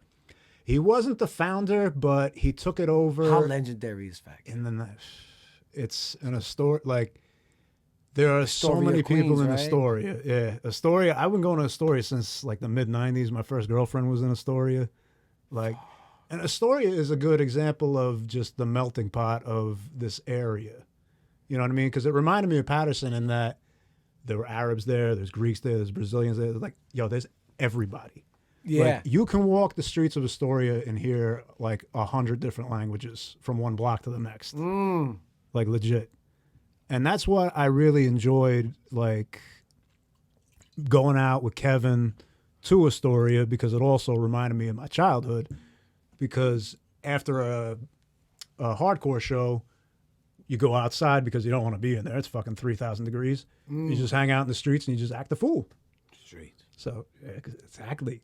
But it was also, then it became like, when I'm out in the world, it's like, oh, we are live in the streets. Like, I'm out here and I'm live. You know, Yeah, this is it. This is it right now. it isn't like, it's the double play thing, you know. It's that reporters will say, we are live in the streets. And it's like, yeah, you are, but nah, You're staging it. It's like, I'm live. I'm live. That's, You're staging your liveness. I'm live. I don't know, staging that live. Like the news reporter, we're live on here. No, you staged it. Well, not technically They're they are live, but they staged it. It's just when that- you walked out of that CBGB's, it's just live. There's no staging. It's just minute by minute by minute. Dude, where you after- end up at is like I should tell you a story of CB's for people that have never been. such an iconic place. It was such a shithole. Yeah, but that's what it is. It was such a shithole. Like, when I look at some of the venues that I was a kid, like ABC No Rio before they refurbished it and everything. I watched those videos of those fucking fires in those clubs in the Midwest. Like, it was, that horrified me, because how many times could that have been me? You know, like, people used to smoke back in the club back in the day, you know? Oh yeah, Everybody, you know? this chief. We won't even get into what happened to the fucking Sound Factory. I wasn't there for that. But, like, the stories I'd hear, and that's the thing, like, dancers come at me like, yo, you remember Sound Factory and Limelight? I'm like, no, I was at CBGB's and Coney Island High and Wetlands and Tramps, Doing that wild shit. Castle Heights. Yo, the wildest thing that ever happened, the craziest venue, Sports World. The fuck is that? Sports World used to be like an arcade and like batting cages type thing on Route 17 in Jersey. Yeah, Route 17. North, I think. And this band called All Out War played from Poughkeepsie. And shout out to my boy Anthony Giordano, and rest in peace to his father. He passed away from COVID. So Oh, no. yeah, so My we're- homie just lost his dad too. Rest in peace to him, man. yeah, it's fine. Shit is real. Anthony used to be a roadie for them, and I asked Anthony. I said, "Yo, do you think that they'd play the intro if you asked?" He goes, "All right, I'll fucking ask him." Yeah. So he goes up. He goes to the singer Mike Score. He goes, "Yo, this is my boy Paulie Dogs. Play the intro like for the first song." And like they collectively were like, "Damn, we haven't played that in a long time." Like, Yeah. like, all right, if you want to do like we could do that. Yeah, sure, you know. So all hell breaks loose for their set. You know, I'm pumped. Like I'm excited. Like, and the way that we would dance, that I would dance, and some of my friends, and a lot of them are gone. That's the other thing, man. Drugs are just the worst. They are. They take everything from you, and then they take your fucking friends, you know? But do you think without the drugs, will the scene be the same? I feel like some scenes, like would Amy Winehouse be Amy Winehouse? Would Jimi Hendrix be Jimi Hendrix? Would the Rat Pack be the Rat Pack without alcohol? My boy, Kurt Cobain. my boy Tony Ortiz, he was a boxer. And he said something when I was working at 43rd Street at the gym. He dropped a gem on me that I say to this day. Creative people are sensitive. True. You look at how many comedians have committed suicide. Oh, And when people are like, yo, he had money, he had, it's like, doesn't matter. when you have depression, when you have anxiety, when you have money, you have what people are gunning for. It's like, yo, I have money. I should be happy. I should be happy. I should be happy is one of the worst things that you can tell yourself. I should be happy. If you're not feeling happy, change. Do what you can. Yo, you hear a phone ringing? Oh, that's my mom's phone outside. I had to take that Well, you phone. got your mom's phone with you, Yo, son? I had to take that one because, yo, my GPS is still broken. That's how often I leave my house. I thought I was bugging for a second. Yo, me too. I was like, yo, I thought that was Jesus paying. Like, yo, fuck you. fuck that guy. Fuck that his guy. story. Stop fucking talking, you dick. Talk about me. Fucking stop talking about that fucking bullshit. Yo, and for people Fuck that that guy. for Damn, people I that miss think that him. we're cursing a lot, it's just Jesus was such a force. He was the guy that if he was there, you were talking about him. You knew he was there. Exactly. You knew he was there. In In a club whatever like New York setting. City, bro. In New York City, in a Miami. place like Pasha, these fucking mega clubs where it's fucking like a museum. Yeah. Right? And then everybody DJ in that, AM, whoever. everybody knows that Jesus No, was there. Jesus was there. Everybody. You knew he was there. His presence was felt. Miami didn't matter. I ended up in a VIP booth with a bunch of mafia looking like Russian dudes, bro. I didn't even know who they were. Jesus was like, yo, stop. Right? He got me in this motherfucker, right? Yo, He's like, he yo, was Styles. yo. And I'm in the cut. Mind you, I'm Dolly. Yeah. I'm out here working. All the other homies I'm with, they don't know Jesus. And I'm like, listen, you don't get down like I get down with Jesus. Y'all ain't dancers, so y'all don't understand what I'm about to go do tonight. I need the keys to the Astro van. Y'all can stay here, rent the girls, do whatever you want to do. I'm out of here, son. So I skated. And then he's like, yo, stop. And I look. Mind you, Jesus dressed the way he wanted to dress. It didn't matter. Jesus, yo, Alex used to call him out on that constantly. And Alex would be like, you know, motherfuckers dress bummy at the club, wearing white shoes and baggy pants and a fucking bucket hat and a white t-shirt. Oh shit! And Jesus, that's you. and Yo, you he used to rock the kufi. do-rag. The kufi with the he used to put the rubber band around it. Mm-hmm. Like the knitted, like the Muslim kufi, but he'd get it like 2 sizes too big and then put the rubber band on it and have it mad tight. So he's like, yo, stop. And yo, I would get him and Tone Bones confused. Tone Bone Step Fiends? Yeah. Yeah. Because Shout out to Ishi Rock. oh, fuck that guy. Shout out to Ish, bro. Ish I want Rock- to get him on here too, Fuck bro. that. Yo, Ish did a whole podcast in Portuguese. Did he? Yeah, and he didn't do nothing in English for me. I don't even know what he meant. I call like half the words. That's just the nature of my relationship with him. I'm just fucking Yo, with people. he just like, posted some shit today of him rocking. He's still smooth Yo. with it. Some people ain't never gonna lose it. They're let never me gonna say, lose it. yo, let me say this straight up and flat out. Ishi's so smooth, son. Ish reminds me of Bruce Lee. Straight up water. Straight up.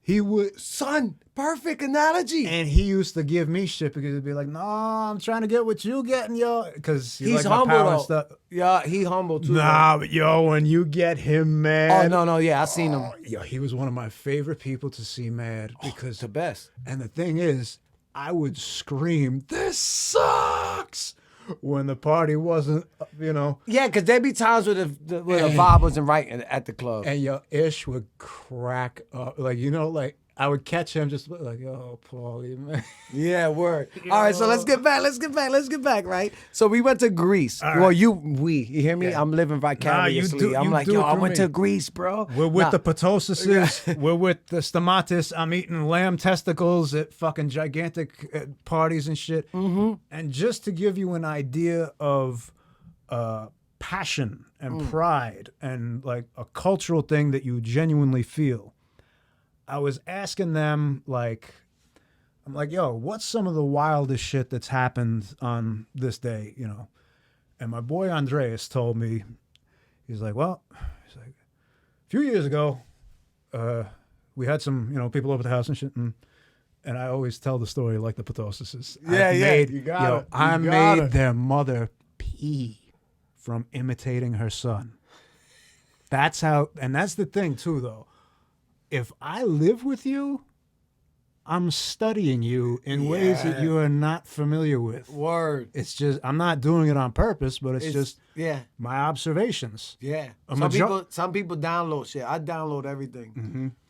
So I was there with the Potosises, and where was I going with that? You were there because we were asking where you went, and his son or the guy that you was cool with, how you studied him, and he was mad cool. Word. Okay. So Andreas tells me, he's like, "Bro, we had a couple people over, you know. And next thing you know, like, you know, we got the shot glasses out and everything, you know, it's just a full table of food. There's a fucking, you know, we got the lemon potatoes over here, we got the souvlaki over here, we got the feta over here, we got the olive oil, my father's wine, my father's fucking homemade wine, which will get you on your fucking, knock you on your fucking ass." Damn. And now I'll tell the story as Mike. Dogs, you don't understand. My fucking father's wine will fucking put you fucking 6 feet into the ground, and you'll be fucking putting up daisies and shit. And it's a wrap. Okay, so where the fuck were we, dogs? You were telling the story about. All right, yeah. So listen, fucking my uncle, or whoever the fuck, I don't know who it was. Dogs, we got a whole fucking table. My brother told you a whole table of food. Okay, yeah, right. So the whole table's covered with food, and my uncle sees that after he takes his ouzo, you know, the fucking goes, and he notices that, Is it hard liquor? yeah, it's like a clear, it's Vodka? it's a licorice like Like clear, Black House. It'll Like a Black House licorice. yeah, it'll just shiny. it'll kill you basically if you're not up to par. Yeah. Like, I'll put it to you this way: I took a cap of their father's homemade wine and we put it in a thing of in a Sprite, and I was like, Yeah. See, yeah, we got that shit too. My boy's father used to make it. It's called Mama Juana, where you put like, don't crucify me, all right? But you put like wood chips in it, and you don't even really put alcohol in it. I think you put like vinegar and some other shit, and you bury it for like 10 years. it ferments. Oh, that'll knock you the. Bro, I'm at my homie's house with my shorty. We're going to get back to Greece on the table of food. Word. So I go there, right? And my homie's father, I don't really fuck with him like that. I'll tell you off air some shit, right? But I was trying to play my role. The facial expression says it all. Yeah. That's the thing. I'm I know what type of dude right from that. He was cool. His mom though had me like, let me walk right because I don't want a black cloud over my head. If you get what I'm saying, right? So we didn't really politic with him that much. Homie gave me a cap about that big of it, and I'm like, all right, I took it. Wood chips in it. He's like, take another one. Mind you, I had already been sipping, right? And then I'm also trying to keep my cool because I don't want to get bent, start talking crazy. And next thing you know, his mom is out here shaking some chicken bones, right? So I'm trying to be cool. So I'm like, yo, fam, in my head, I'm like, you can't do this because I'm going to say something wild that's going to end up with me saying something crazy to put a black cloud over my head. Then I'm going to find somebody else to reverse this thing. Bro, 2 caps later, I'm in the kitchen. I wasn't even drunk. I was just stuck. It wasn't even drunk. I was just like a stuck. Yeah. It was almost like a Velcro. Yeah, like on some old like heavy. I'm not drunk. I'm not high. I'm just stuck. You feel like lead. Yeah. Well, I'm like, I need to get off this table because I could see another cap coming, and I'm like, I can't do it. All right, so we're back at that. So you're drinking that. Well, he's drinking that. Yeah. So they're drinking. Tables full of food. And the next thing you know, Greece. That's crazy. Oh, it was overlooking. I believe it was the Aegean Sea. His parents live all the way up in the mountains. Like I lived with their aunt Athena, who lives in their grandparents' house, which hasn't changed since their father lived in it. No air conditioning. Oh, in Greece, in August. Was it like 90? No, it's like 190. Dude. Cement walls. We're not marble. Marble. So it's even Everything's worse. Wet. Yo, sweaty. It's, you know when like heat hits you? When you walk in somewhere and it's just like. Yo, you open the door and you're just like, oh, no. You're like, no. I'm not going. I'm not sleeping here tonight. We had a couple of those days. Me and my boy Andreas one time, all we did one day was sit in our underwear and just have the fan hit him, hit me, and then eventually we both passed out because it was out of exhaustion. Yeah, heat exhaustion is amazing. I got that in Maui too. Damn. But Greece. We're back to the table full of food in Greece so that I can finish this story. And then we're gonna move on to the second place you traveled. Word. So, table full of food. Does a shot of ouzo. And then my uncle noticed, dogs. He said, obviously he said it in Greek because he doesn't fucking speak English. So he goes, I will not drink from the glass made by a Turk. And he slams the shot glass down. I'm like, God damn, like what did you do that for? It's real out here. He goes, no. That's just the beginning. I'm like, what the fuck else? What does he do? Like, they said, dogs. My uncle proceeded to lift up the entire table with all the food on it, and he flipped the whole thing. The whole thing. You were there? You saw it? Nah, this is because I asked him. He's telling you. All right, why is he wilding like that? Because I always ask, what's the craziest thing that happened on this day? Because whenever I travel, I like to know what I'm getting into. Of course. Because also, I want to know what's considered normal. Because if there's people that are jumping on tables and kicking things, I need to know that I need to either fight or be out. I'd like to know also so that I can join in. Like, yo. Or that. If I, know that I broke a plate when I was there. I wasn't even supposed to. My boy Andreas was like, bro, you can do whatever the fuck you want. We were in the middle of a club. Imagine being in Cielo and then just all of a sudden, like, I was just like, man, I want to break a glass. He goes, bro, you don't have to fucking go to the island to do it. Here. Yo, that's crazy. I did windmills at this club called, it wasn't Super Paradise Island. This is Greece? Yeah, this was in Greece. But it was in like this cave, and I did windmills on a fucking stone paved floor, like polished, with a backspin to end it. What the fuck? And I was wearing a fucking like a New York Yankees like mesh like baseball jersey type thing. And my boy Andres and Mikey told me, they said, dogs, you just showed those fucking people something that they've never seen outside of on VHS. Do you hear me? VHS, dogs. Not DVD, not fucking VHS. They were like, this shit live. And Yo. I was that dude. Damn, so that's Greece. After Greece, where did you go? What was the next country you went to? The next country, oh my God. Because what year was Greece, you said? Greece was 2004. All right. Okay, so I went there. I lived there for a month. Word. And I lost my luggage when I first got there. That's what you're talking about, the fucking up shit. Oh, We're going to have yeah. to have another episode Oh, come we'll back, do it. and we'll We'll have traveling tips with Polly Dogs. Oh, we'll do it. Don't do what I did Yeah, episode. we'll do that. Oh, We God. we might even go on some live shit. We might even Zoom shit and just have a whole Zoom session of whatever. The greatest, one of the greatest though, was when I was in Spain. I was visiting my boy Nani. Rest in peace, bro.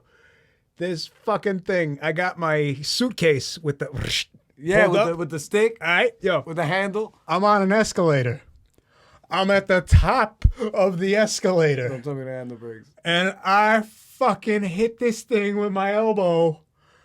And my anus just grudged like, I'm like, I'm going to kill somebody. Because, yo, if a kid was behind me or at the bottom, if an old lady, a fucking vieja, like, I am going to kill them because I got all my shit in there. And there's this goddamn thing like, yo, I watch it go. It was like the Untouchables with Kevin Costner with the baby. I was like, oh, shit. And, yo, I had everyone in that airport dying because when it landed and it didn't hit anybody, I went like this. You were like, oh. Yo, that's my shit. Yo, I grabbed my heart, like I lifted my shirt and I was going like this. I was like, that's my shit. Don't touch it. and it's like in my head, I'm thinking, you are that fucking stunad American that's just Word. made a fool of himself. But, Why you gotta go down there and get it? and yo, that was the worst part. I'm walking down like fucking, oh, dude, it was And you're so like, terrible. And then I grab my shit and then I go up to this guy and you have to understand, my boys in high school, God bless all my boys in P-Town, but y'all fucked up when you taught me Spanish because you didn't teach me Had the right that your slang varies from country to country. word. I didn't know that. So as I'm trying to remember shit, I'm like, oh fuck, no, that's Dominican. Like that's not that's That could work. I need Puerto Rican. No, that's no, no. Puerto Rican slang. Like, oh shit, fuck. So my broken ass Spanglish type shit, like I just asked this guy, I'm like, es aquí en 20 minutos? He was like, 30. I'm like, aquí? All right, don't move. I'm like, and I told him in English, like, I ain't moving for shit. I'm staying right here. 20, 30 minutes. And yo, fam, I I'm held out my, here. and like, I hold my stuff like this, like, you know, like, so they know, like, you know, this dude's okay. But that's one of the things, man. I have, Oh, were you tatted up? oh yeah. You was tatted up at this point. Yeah. So they're probably like, this motherfucker right here. Yeah, but that's changing quite a bit, though, I think. Like, because when I was in Spain visiting Nani, I was on the beach with him and his girl, Melika, and the kids, like, in Estepona, they weren't really batting their eyes, like, looking at me like, oh, shit, you know. It's kind of to the point where if you don't tattoo your neck, face, and hands and head, It's then- normal. It's like, Not man, really. whatever. But that also varies from country to country because if you go to Scandinavian countries, they're a bit more like, you like tattoos.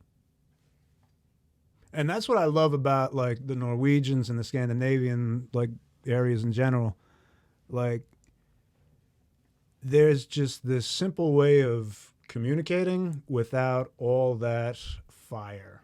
I'm Italian and Syrian. I'm fucking crazy. I'm from Jersey. Yeah, and that. So So you got 50-50 yeah. and a 50. So in order for me to be heard growing up around here, there's extra. I have to be. Exactly. But when I got to Norway and like my boy Christian handled some shit, I watched him and like he just went into the shop and told this dude that what he was doing was bullshit. And so I'm just standing there in the background like, you know, What, they didn't want to tat you? no. These other people opened up a bullshit shop and Oh, I get where you're going. It was, you know, fugazi stuff. Yeah, and, like, oh, you posing. You don't know nothing about the culture. and, yeah, You just out here trying to make $1 off of ink. and Christian and everybody over at Leading Light, like they're 100% legit. They like it's just like b-boying, man. Like you respect the roots, you keep it as real as you can, you know, and Pay homage to those that came before you. exactly. And respect the culture of tattooing, because that is a culture. People might look at it like, I got a tribal band. It's like, yo. But see, that's the thing too. The tribal band, that's gonna last a hell of a lot longer than 99% of anything else that you get. When you paint a house, and then you let the sun blast it for a lifetime. Tattoos don't look as crispy as they do on Instagram, especially with the way that people are doing The filters, like the filters and colors. everything. Yeah. And it's just like in b-boying, like for the way that I would compare it is there's a certain foundation to apply a tattoo that need to be followed in order for it to be considered a tattoo. Same way how if you're not rocking on top or doing floor work, motherfucker, you're not b-boying. Word. You're doing some gymnastic shit. That's dope what you're doing. You're doing tricks. It is. But you cannot come to me and say, I'm a b-boy. Like, No. a b-boy also, I was talking to Meek about this. A b-boy was a certain attitude type kid. Like, I wouldn't fuck with you if I didn't know you. Word. Just because. I told Earth, listen, half the people that I'm cool with now, everybody was considered food. Mm-hmm. Everybody was food to me. Other than me and my homie Josh, Knuckles, everybody was food. If you danced, you were food. You could get it. And I went and I ran through everybody that I could get my hands on just off of principle. Then after that, there were no hard feelings on my side. I was just strictly dance. I don't care if you follow God. I don't care if you were atheist. I don't care if you donated money to a homeless shelter. If you break dance, you're food. And I'm going to come and take your lunch money. And that's it. After I take your lunch money, I give it back to you. But I just want to let you know that I'm going to take it. Once I'm able to take your lunch money, I'm not a bully. I'll give you your lunch money back. But I just need you to know that I took your lunch money. My boy LD used that expression once. He was like, bro, they'll eat your lunch. Yeah. And I'm out here, I was looking for lunch. I was like anybody. And of course, I had my homie Josh with me, Knuckles. So it was like a little like, I had him and he had me. Because I knew that if it passed dancing, people caught feelings, we would have been good. And I wouldn't have been out here dolly. It would have been like, oh, shit, they caught feelings, son. We smoked them and now they want to fight. All right. It is what it is. It never got there. But, because it never will, but it could have been that level that had it. But we'll get back to, because I definitely want to get tattoos in on this episode. Okay. So let's rattle off countries. Let's just rattle them off. All right. Greece. Mind you. Denmark. Ooh, that was in order? Are these in order? I gotta go haywire. All right, go haywire. Greece. Okay. Greece, Denmark, Iceland, Sweden, Norway, Spain. Does Hawaii Maui count? Hawaii is technically America. It is, but in reality, but it's definitely its own. It's so we'll add Hawaii. Yeah, in there. we can add that in there. Canada, got my homies in Montreal, Toronto. Shout out to TCB crew. My man Andreas up there is my number one homie to eat barbecue with. In Canada? Yes. Barbecue? Nah, because we go to the Rock City Tattoo Convention. That was one of the... And all these places that you went to, did you go there for tattoos? Some of it was from meeting people that I met within the tattoo community, and then like they understand like this is Dogs. He hangs out at shops, he massages people, and he likes to party. So most of your travels were tattoo, kind of like it started off here, and then it was like it branched, and then you go here, and then they're like, "Yo, tattoo people." What had happened? Here's how I became the fucking World traveler man, most deaf. the guy in Scandinavia that people know from New Jersey kind of thing. Because I'm at the point where I'm more financially set up and secure in Bergen, Norway than I am here. If I walk the streets in Bergen, motherfuckers call me out more so than they would over here. That's crazy. Like, I lived there long enough and I did enough work to be known.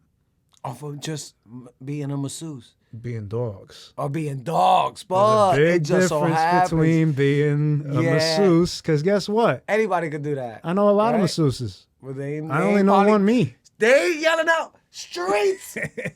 You know? And that's the thing, man. Like, I went to the Bergen Tattoo Convention with the intention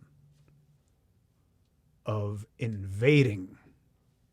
I wanted to invade Norway. Was that the one he did the contest? Where you were, and they had all the girls at the fucking autograph booth where you were signing autographs? That was in Copenhagen. That was in Copenhagen. Yeah. So we could tie those two stories together. Yeah. Actually. So, see, I could tell you how. Well, we'll do it that way. So, how did I get to Scandinavia? We'll start with that. All right. I went to Copenhagen to meet up with Christian. So Christian is my homeboy from Bergen, my brother. Yeah. And he said, hold the phone. Don't go to Bergen. Stop in Copenhagen and stay there because we just got invited to the Copenhagen Tattoo Convention. So I'm like, okay. I'm like, so what do I do? He said, you're going to meet up with Mike Tooten and Shannon Young. They're going to take you to a flat, and then I'll be there the next day. Like, Do you know these people or no? No. Okay. Isn't that great? You're like, all right, I guess. Styles. Can I get a picture of them? I've had to trust people that I don't know on the other side of the planet. Now, being a Jersey dude, you can understand. Yeah, like I don't want to wake up with my kidney missing or some shit. I don't trust people. Yeah, nah. I don't know Like a you. bathtub full of ice, son. Exactly. Talk But, about I'm outside. Hurt. so the next thing I know is I'm in this train station in Copenhagen. And this is after oh, man. That's a whole nother story, but my credit cards didn't work when I landed. I had no money. Zero credit cards Did that you worked. break dance in the subway? I always carry a little bit of like $100 bill behind my license. I walk up to the money exchange thing in the airport, which you should never, ever, ever do. They charge me $43 to change the bill.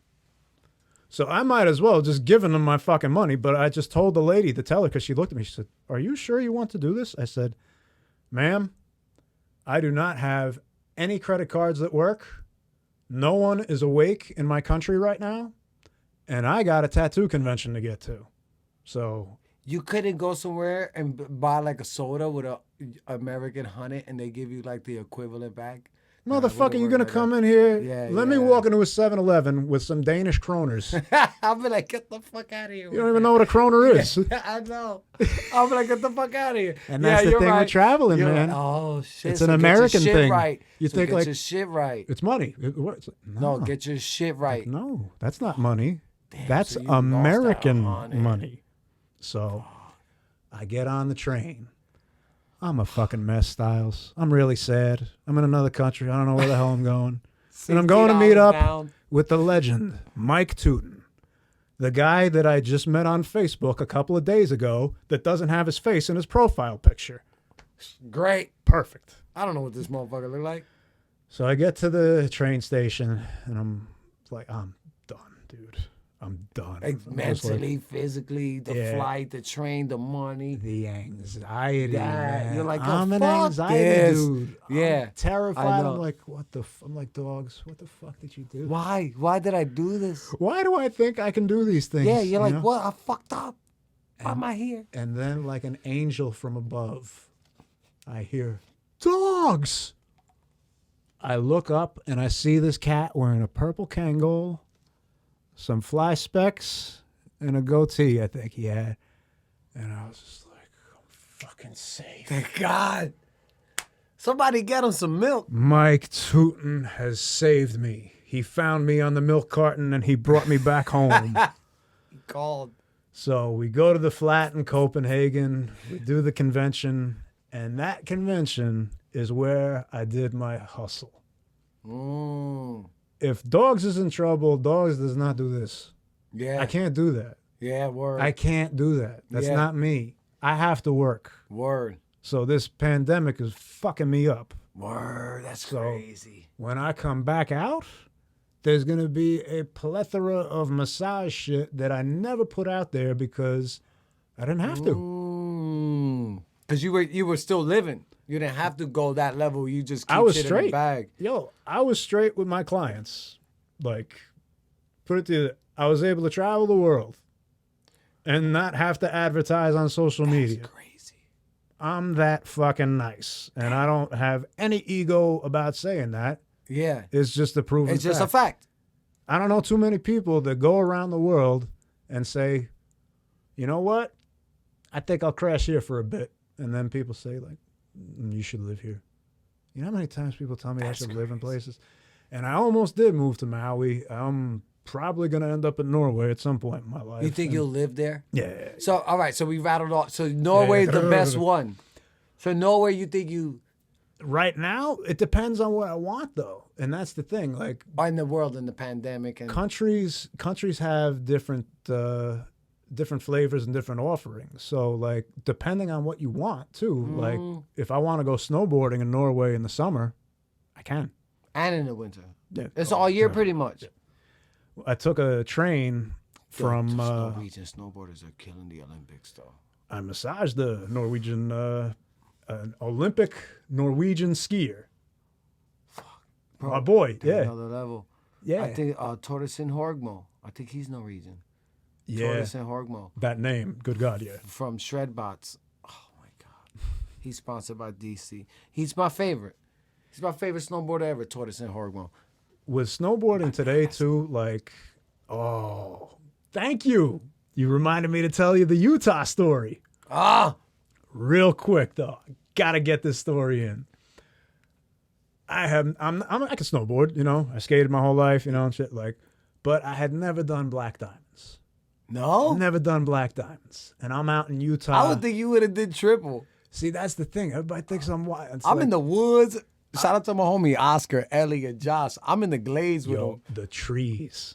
I love the trees. Because it's pure focus. It's the same thing when I'm on my bike in streets. Focus, bro. It's that timing shit. And that's It's another thing with timing. streets. Like when I say street, it's that impatience. Like when the lights should be changing. You're in sync with traffic.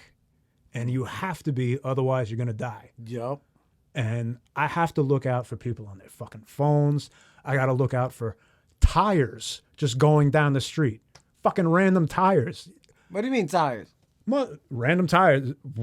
I've almost gotten killed by so many different things. You mean like a tire on the rim that fell off of a car? Tire on a car. Just riding by a gas station, the fucking tire. By itself. Yeah, one tire. There's this dude, Vinny Stigma, from the New York hardcore scene. Yeah. When he was a kid, he used to take a bunch of tires and throw them down the street when he was younger in New York. Oh, man. And that's another thing. Anybody that's older than you lived in a much more lawless era. So anytime you see somebody that's older and you think that they're whack or corny, you might want to chat with them and see what a regular, like I ask people, I say, what was a good Saturday night like when you were a kid? Like what was a good Night fights. night out? Yeah. And you'd hear the crazy West Side shit. Story, but for real. Yo, my grandfather used to climb the building down like, he said, yeah, I watched Bela Lugosi and Dracula, so I figured, I'd crawl up it and see how hard it was. I was like, well, what if you fell? He goes, It is what it is. And It is what it is. And then that stemmed his permanent life of just paranoia of like, be careful with that. Like, like old Italian guy, just everything is, because he was probably out of his mind. Damn, so Utah, you voted in Utah, bro? Oh, thank you. Yes, Fuck. Utah. So I'm in Utah. I'm in nipple deep powder. This is an experience that you need to have. Especially, I went like waist deep. Yeah. Waist deep powder. Yo, it was angelic. So It is. I had purchased white owls. They had white owls, and I introduced them to blunts. I'm like, yo, you guys have never smoked one of these? They're like, no. Go roll up. So we pull over the side, we spark up, and I was like, all right, here we go. Go. Next thing I know, all three of us are trapped. The three of us fell in different spots, and I'm like, yo, Eric, you good? He goes, yeah. He goes, yo, Sam, you good? I'm like, yeah. Paul, you okay? I'm like, yeah. 45 minutes of doing this Oh, swimming. to get out. Yup. And then you gotta swim. Swimming in snow. People don't get it. You gotta swim in snow to get out. And then, like, we were talking about outside, how, like, we're Jersey dudes, and, like, then there's the California, like, skateboarder guys and stuff. These guys are the snowboarding motherfuckers. So my boy Sam Boney, I gave him a pair of pants as a souvenir because I was so fucking impressed. This dude flew over me, and I watch him go into a tree. And it's just like, boosh! And it just looks like cotton candy. Like, Oh yeah, confection of sugar. and I'm like, oh shit, fucking Sam got killed. And I hear Eric go like, oh no. And I look at Sam and goes, oh wow. And this shit poked a hole through everything except his body. And it was one of those moments where I was just like, wow, I just watched a near-death experience. Bro, I went to Vermont with my homie Oscar. Shout out to my homie Oscar. Bro, I'm not gonna lie, we went to Killington or J Peak, one of them. And they say don't cross the boundaries. Because if you go missing, if you don't come back to the room, we'll search for you within the boundaries of our mountain. But if you cross the boundary, we're not looking for you there until 24 hours after you reported missing. Mm-hmm. So you could be in the woods for 10 hours, get reported missing, then you got to wait 24 after that report. So you could be in there for 36 before they go outside of the boundaries looking for you. Mm. So we're in there. So I'm like, you know me, I don't give a fuck. I got a book bag. I'm thinking I'm Bear Grylls. I got rope. I got fire starter. I got matches. I got Yingling cans. I got some Bally with me. I got some raw papers. I'm ready to survive, son. I got a knife. You're good to go. I'm ready. I'm like, I got at least 20 hours in me if the shit hits the fan. So my homie Oscar's like, word. I think he had one kid. I think he just had his first daughter. And in my head, I'm like, yo, fuck. I got to make sure this homie get back. I'm chilling. I ain't got no kids, but he got kids. I got to get them back to the house. But I really want to cross the boundaries and see what it's like. So we cross the boundaries. We're boarding. I smell Bally. But Paulie, I smelled this shit like as if we were right here. Mm-hmm. But I'm in the woods snowboarding. And I'm like, what? This can't be that loud. Mm. So all of a sudden I see two people, yellow jacket on a blue jacket.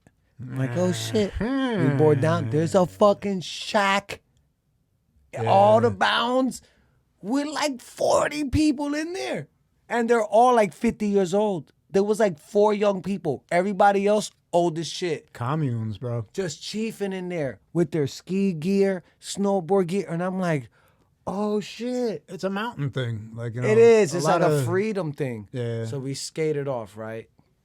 We're out of the bounds now. So we're coming down. And I had the bright idea of getting goggles that were limo tint. It'd be the brightest day ever. And they'd be so sad because it's so gray that I'm like, fuck, that snow look like it's changing colors. I'm like, why the fuck that shit look gray? You know how you could tell the shades of snow? I'm like, yo, what the fuck? I took my goggles off, and then it was a cliff. Bro. Oh, wow. Meanwhile, my homie Oscar don't play. He could board. So if he sees me cooking, Oscar's cooking. Word. Because he's thinking like, Styles got it. Yeah. And See, Oscar ain't that's the shook. dangerous thing with riding with people. Like, people are like, yo, I want to ride with you in the streets. I'm like, you really don't. Like, You got to be ready. if you've done it before, cool, but you can die, and I do not want any hand in that. On that, I just saw it. And luckily, he's the only one that I ride with that without communication with actual Yeah. We don't even gotta do hand signals. Yeah, no, He'll know my body language and be like, "Oh, this ain't good." Yeah. So I was like, "Oh shit!" So I turned around and I looked at him and I just stopped and I just threw my hand up like, "Oh!" And I looked back and he probably already sensed it. Like, what the fuck is he doing? That ain't Styles. Like, why is he bugging? So he was like, "Calm down, this motherfucker bugging." And he stopped and he's like, "Shh." I thought he was gonna come and hit me Oh, push you over. off the my thing. God. So now I'm like, oh shit. So he stopped and I'm like, yo, oh look. And he was like, oh fuck that. And we had to like, me and him are both goofy rifle first. So we're both like skimming the edge. Yeah. And we finally got off of that shit. But bro.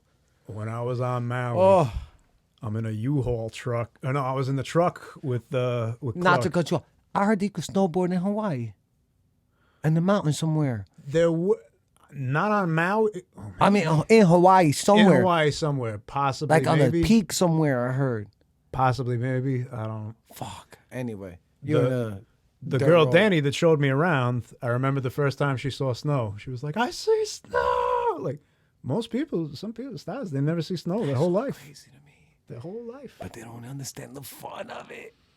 It's so crazy. Man, and then some but- people are surrounded by snow their whole life.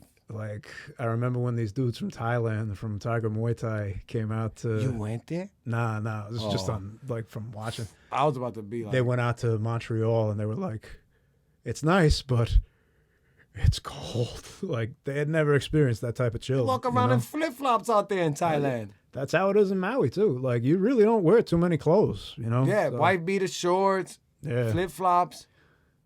Man, It gotta Maui- get cold, coolish.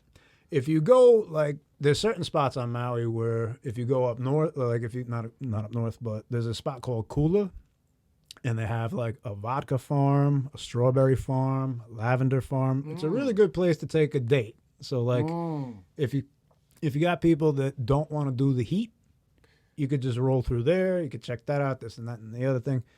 And the crazy thing is, Maui is so small that I could do the tourist thing because I've been there for 6 months. You know, it's not all that hard. But on the flip side, it's like all you got to do is show people what they showed you, and you're gonna vibe off of whoever hasn't seen it yet. When I brought the Norwegian girls to the top of this place called Haleakala, it's one of the most sacred spots on the planet. Is that the one where they were trying to build the goddamn satellite tower? Or they were trying to build something somewhere in Hawaii where it's the closest place that you can get to see certain stars and They have the a natives are like, no, you're done. Turtle Island, Turtle Beach. there's Something like that in Hawaii. there's definitely something turtle. You know, there's turtles all over It was the place. something where they were like, nah, the Hawaiians were like, no. You already got this. Yeah. Don't OD. And now you want to, that's sacred land to us. What they were saying was the Dalai Lama said that the earth has chakras. You know, there's certain points on earth that are Don't fuck sacred. And Haleakala, if I'm not mistaken, is the heart chakra. So I have gone to the top of that mountain and asked the gods for things that I was lacking in my life. And much like Maui in general, you get exactly what you want. Get the fuck out of here. But there's also a wave behind it. And you got to be able to deal with that wave, and you got to be able to ride that motherfucker out and see things for what they really are. And that's what gets you whatever it So was what that you asked. you got to take these L, though, this crazy ride. I'll give you that, but I'm not just going to give it to you. And it reminds me of my Yeah. people that are like, you know, going through substance abuse and that are staying sober. Big shout out to everybody that's staying sober. We Word. appreciate your effort because I want you here and I don't want to be given another fucking eulogy. Word. So That's a crazy thing. I know a couple of people going through it, and it's like I try to, and it's like I don't know. It's like how much can I tell you I love you? How much can I tell you I got your back before it's like falling on deaf ears. I don't understand what they're going through. That whole thing is weird. It's hard. It's a struggle. What I get from being around people that have successfully faced their demons, like when people hit rock bottom, whatever it is, be it with women, drugs, gambling, Any addiction. popularity, whatever it is, Instagram, social media, whatever addiction. if you've really sat down with yourself and faced whatever it is that drove you to these extremes. And anytime I'd listen to someone that I used to look up to that got completely out of control and then got sober, they all go back to these same similar stories. And it goes back to something that happened when they were a kid that they didn't have the tools to cope with at that time. And so they carried it with them. And you spend the rest of your life trying to make sense or make peace or forget whatever trauma that was. And having been around people that have been in some really fucking dark places, we've shared our experiences. And with this whole pandemic, what I'm feeling is that, and even with the racial tension that's going on, I feel like with all of the struggle that's going on and all the rage and craziness, we're going somewhere different. So I don't know if it's better. I don't know if it's worse. But it's never going to be the same again. Nope. Which is something that I take comfort in, because the way it wasn't working. It was not working, And the world watches us to see what works. Exactly. Because when you leave New York, you realize just how much of an effect New York has an effect on the world. Not just America. Like my boy Kanan out in Oslo, he was like, he's from Australia. He's like, I thought that like America was just one big California. Yeah. And all right. But that's the thing, man. That's how it looks like. When you look, and that's the thing too, I say, look at the size of America. And then you look at the size of Europe. You look at the size of South America. You look at, we cover so much ground.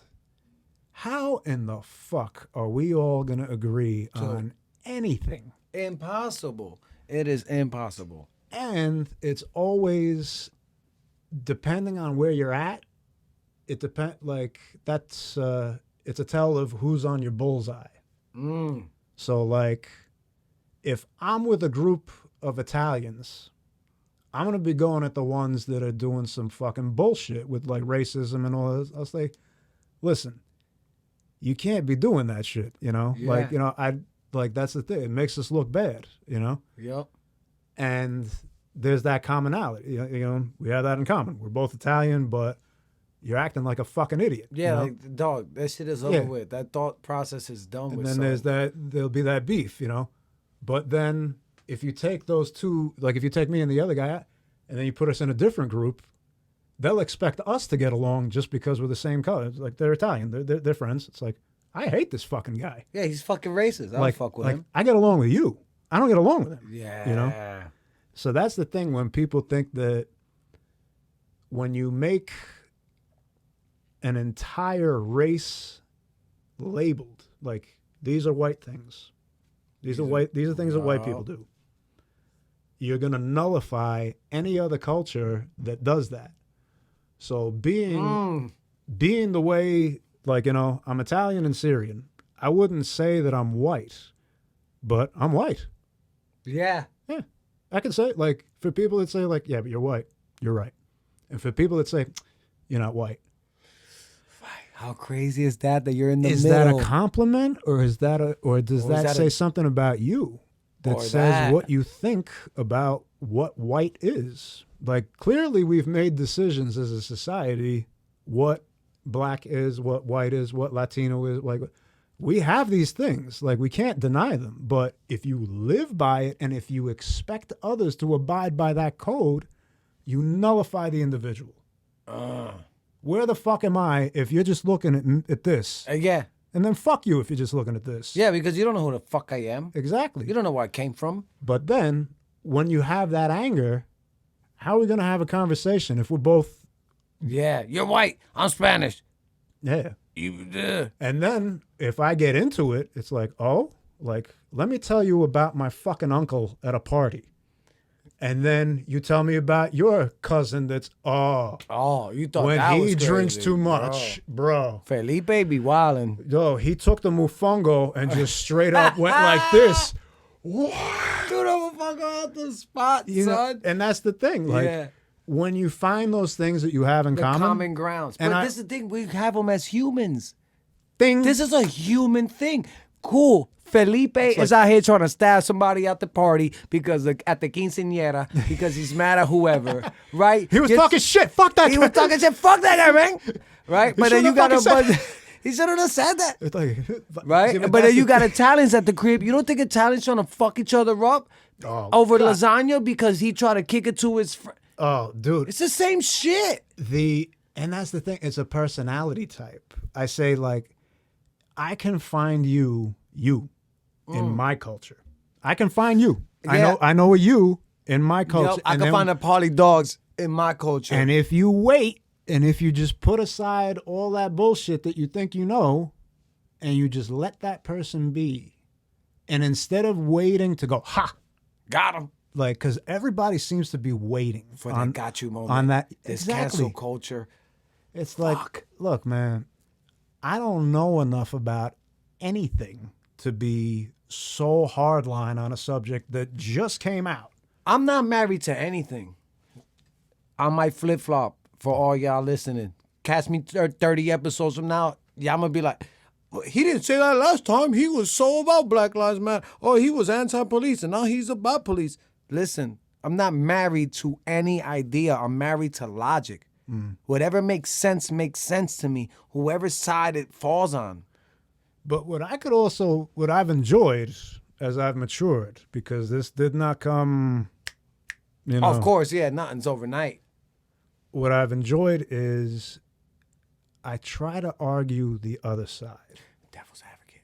I fucking love doing that. I try to do, like, because I got this thing with cops, you know. But then over time, it was kind of like, when I had a job and I had to, like, organize things and make sure that, I thought of, like, if I had to organize a bar mitzvah in the projects, that would be a fucking task and a half. Beyond me. Word. Like, how the fuck am I going to do that? Yeah, fuck, I don't even know. So then I looked at those cops and I was like, the ones, especially because everybody's like, they go, you Blanco, you good? It's like, no, I'm not. Yeah. Cops used to fucking hate me because whoever I was rolling with didn't look like we were doing something good. Yep. A lot of the people, and myself included, sometimes we look like the guys from fucking 80s movies, the bad guys, you know? When I was in Norway, this girl chick, she asked me, why are you dressed like a bad guy? I was like, oh my. You're like, do I? God. And you started thinking about it, you're like, damn, I thought this shit was nice. And Christian was just like, oh, it's just about the fits. He's like, don't talk to her, please. She's the worst. She's too much. She's too much. She's too much. But yeah, I know it's, you know what it is? This is how I look at it too. Like you said, I argue the other side of things because this is my theory.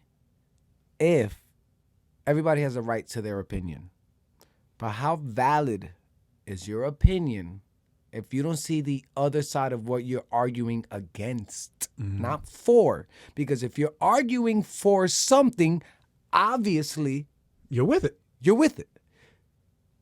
And that's okay. What is which is okay. I always say. But how much stronger is your position if you can see the other side of it? If you know why you're wrong, that is a tool that you could use in any argument. If you know why you're wrong. You're wrong. Because you could make yourself right.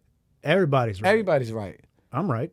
I'm right. It's how I feel. So no matter how I verbalize it. It doesn't matter to you, or it doesn't matter to me because it's how I feel. It's how I feel, and I'm Yeah. right and you're wrong. Exactly. And that type of mentality, when you approach it, it's like, I got absolutely zero options here. Sun Tzu, I'm not going to win this battle, so I'm not going to fight it. Word. Why am I going to sacrifice my soldiers? Oh, there you go. Oh, you already know. See, that's the thing, though. I that was the first book I ever read, actually, Was it? because it made sense to me. I read The Giver. Was my first book. Nice. The Giver. Yeah. That fucking book.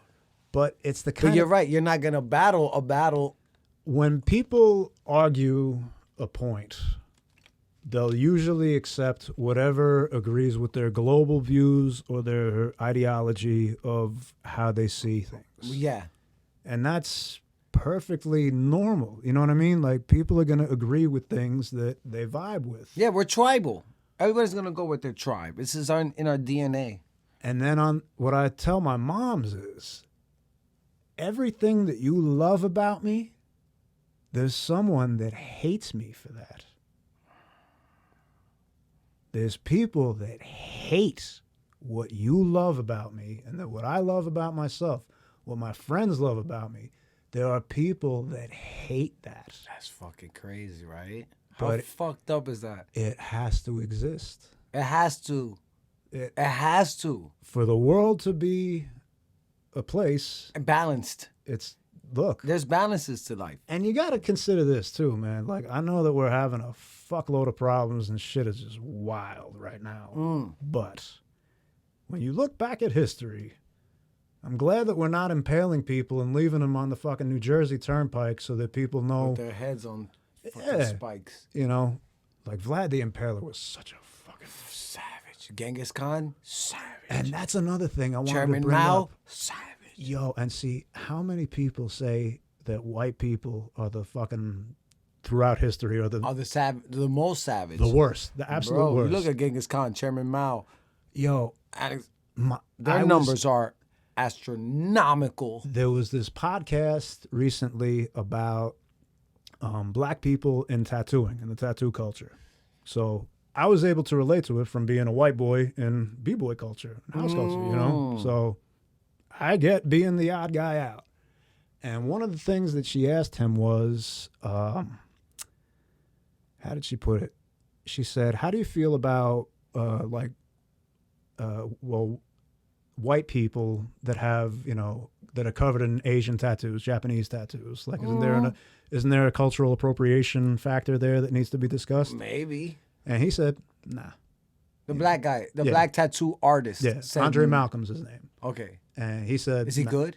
Oh, dude. All right. I'll show you in a minute. All right. So he was like, no. And I appreciated that because when she blanketed white people as the, like, you know, the evil, whatever the fuck of the, culture. but there is a reality to it. Like, There you know is, what I there mean? is, there is, There's a there reality is to it. some to it. But what I was like scratching my head over was, yo, you're not honoring the warrior that Genghis Khan was. The fucking, like, look, these people were savages and maniacs and they do not deserve the shine that they get. However, as a warrior and conqueror, which is what human beings needed in order to have land, to have power, Genghis Khan, his seed is like, I don't know the percentage of the Asian population, but His bloodline is everywhere. he raped everyone. His bloodline is, He's everywhere. Bro, we there's- might be related to we him. might be, have Genghis Khan blood. You in know what us. I'm saying? So, But this is my thing. But if you support, just listen, call him a savage, no doubt. But like you said, me and you could talk about it, and we're not gonna judge each other. Where I'll be like, on the warrior level though, when he set the horses on fire, granted, see, that's right there. Let's stop because he's murdering horses. He lit horses on fire and sent them into the camps. So the whole neighborhood would burn down. He sacrificed 50 of his horses. Is that not strategic? Come on. You got to give him that. military strategy, you know, because people obviously, no one wants to hear about anyone coming into their town or Raping city, and pillaging. raping and pillaging. But wait a minute, why do people think Vikings are so cool then? Because they rape and pillage the best. Yo, and Norwegians would say, we did the best. And not for nothing. You know what's crazy when you go to Norway? The women are gorgeous. You know why, Styles? Because they brought the attractive women back with them. When they pillaged, they picked the pretty women. And brought them back. And the strong men. Because mind you, back in the day, the Viking women were probably, it ain't like how they portray them on TV.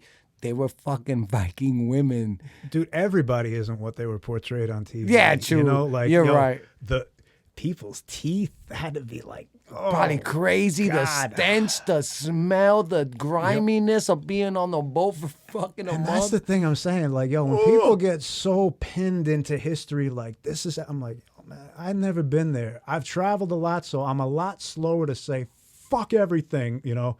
Because I don't know enough. If I don't, it's like, yo, I've been there. So I understand where this person's coming from, or I understand where that culture is at. Because there's certain things that you're just not going to feel unless you're there.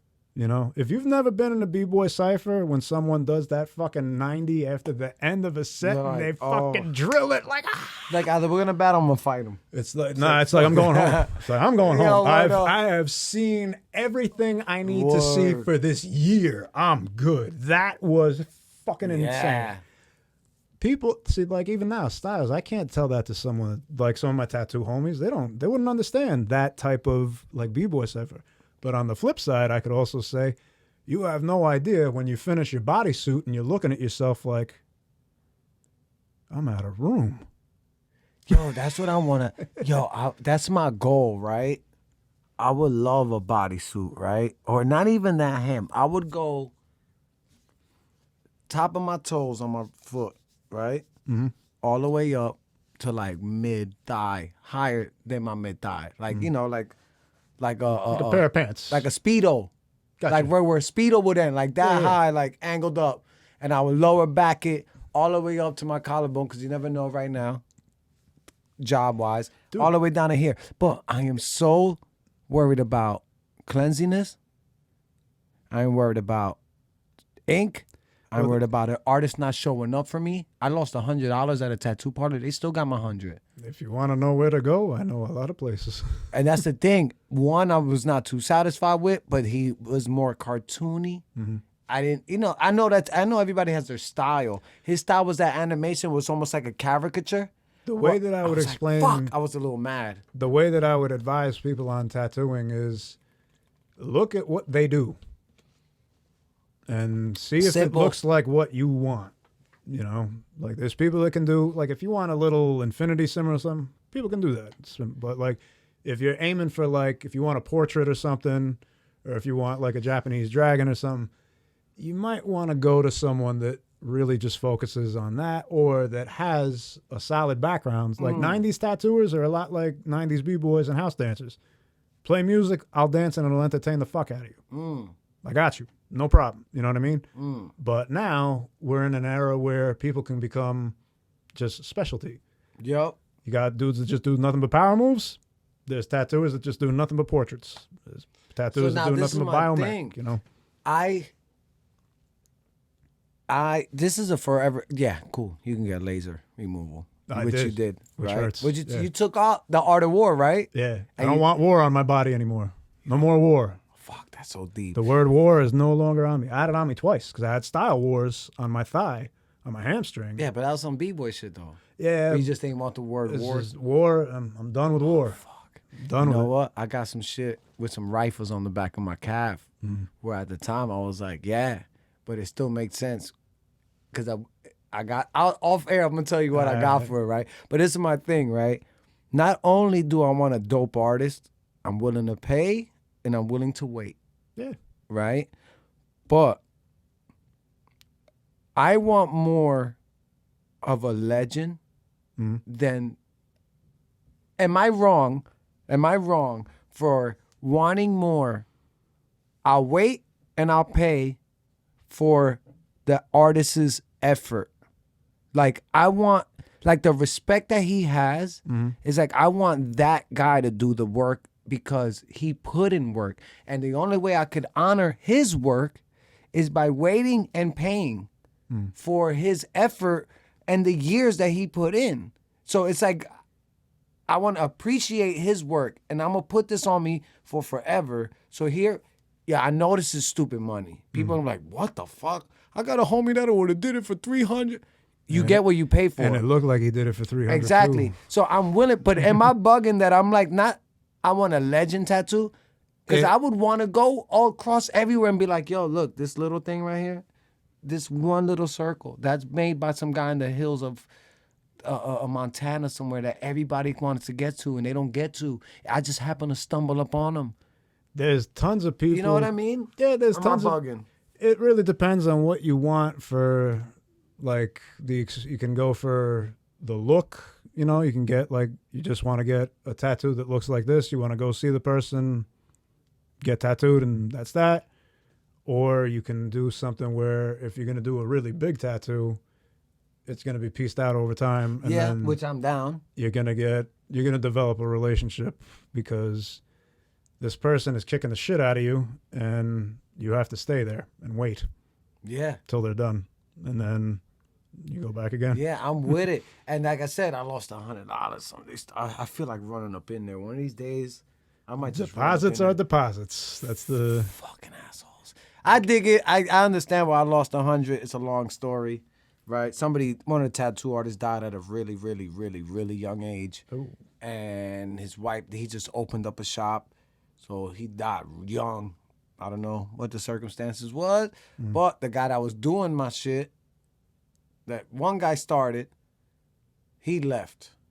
Second guy started. He was like, what the fuck? I got you.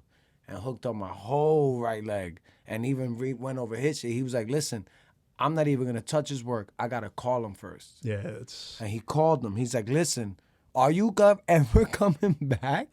And the guy was like, nah. He was like, listen, I'm going to touch his shit. Your artwork, on speaker. Yeah. Dude was like, all right, no worries. So Yeah. he's like, all right, cool, young. He's like, now I feel good about doing it. Then he was going to finish. He went to school to be an EMT. He was going to come back. Homie died, his friend. So now he had to help his wife build their shop up because now her husband or boyfriend was dead. So he was like, I got to take care of my homie's girl and did that. So I lost the money. Where were we? Genghis Khan. And white people being the fucking worst of them all. Yeah. This is my thing. Depending on where you live at, depending on where you live at, I understand how some people could be like, oh, white people did this to me. Because it is a fact. It Absolutely. did happen.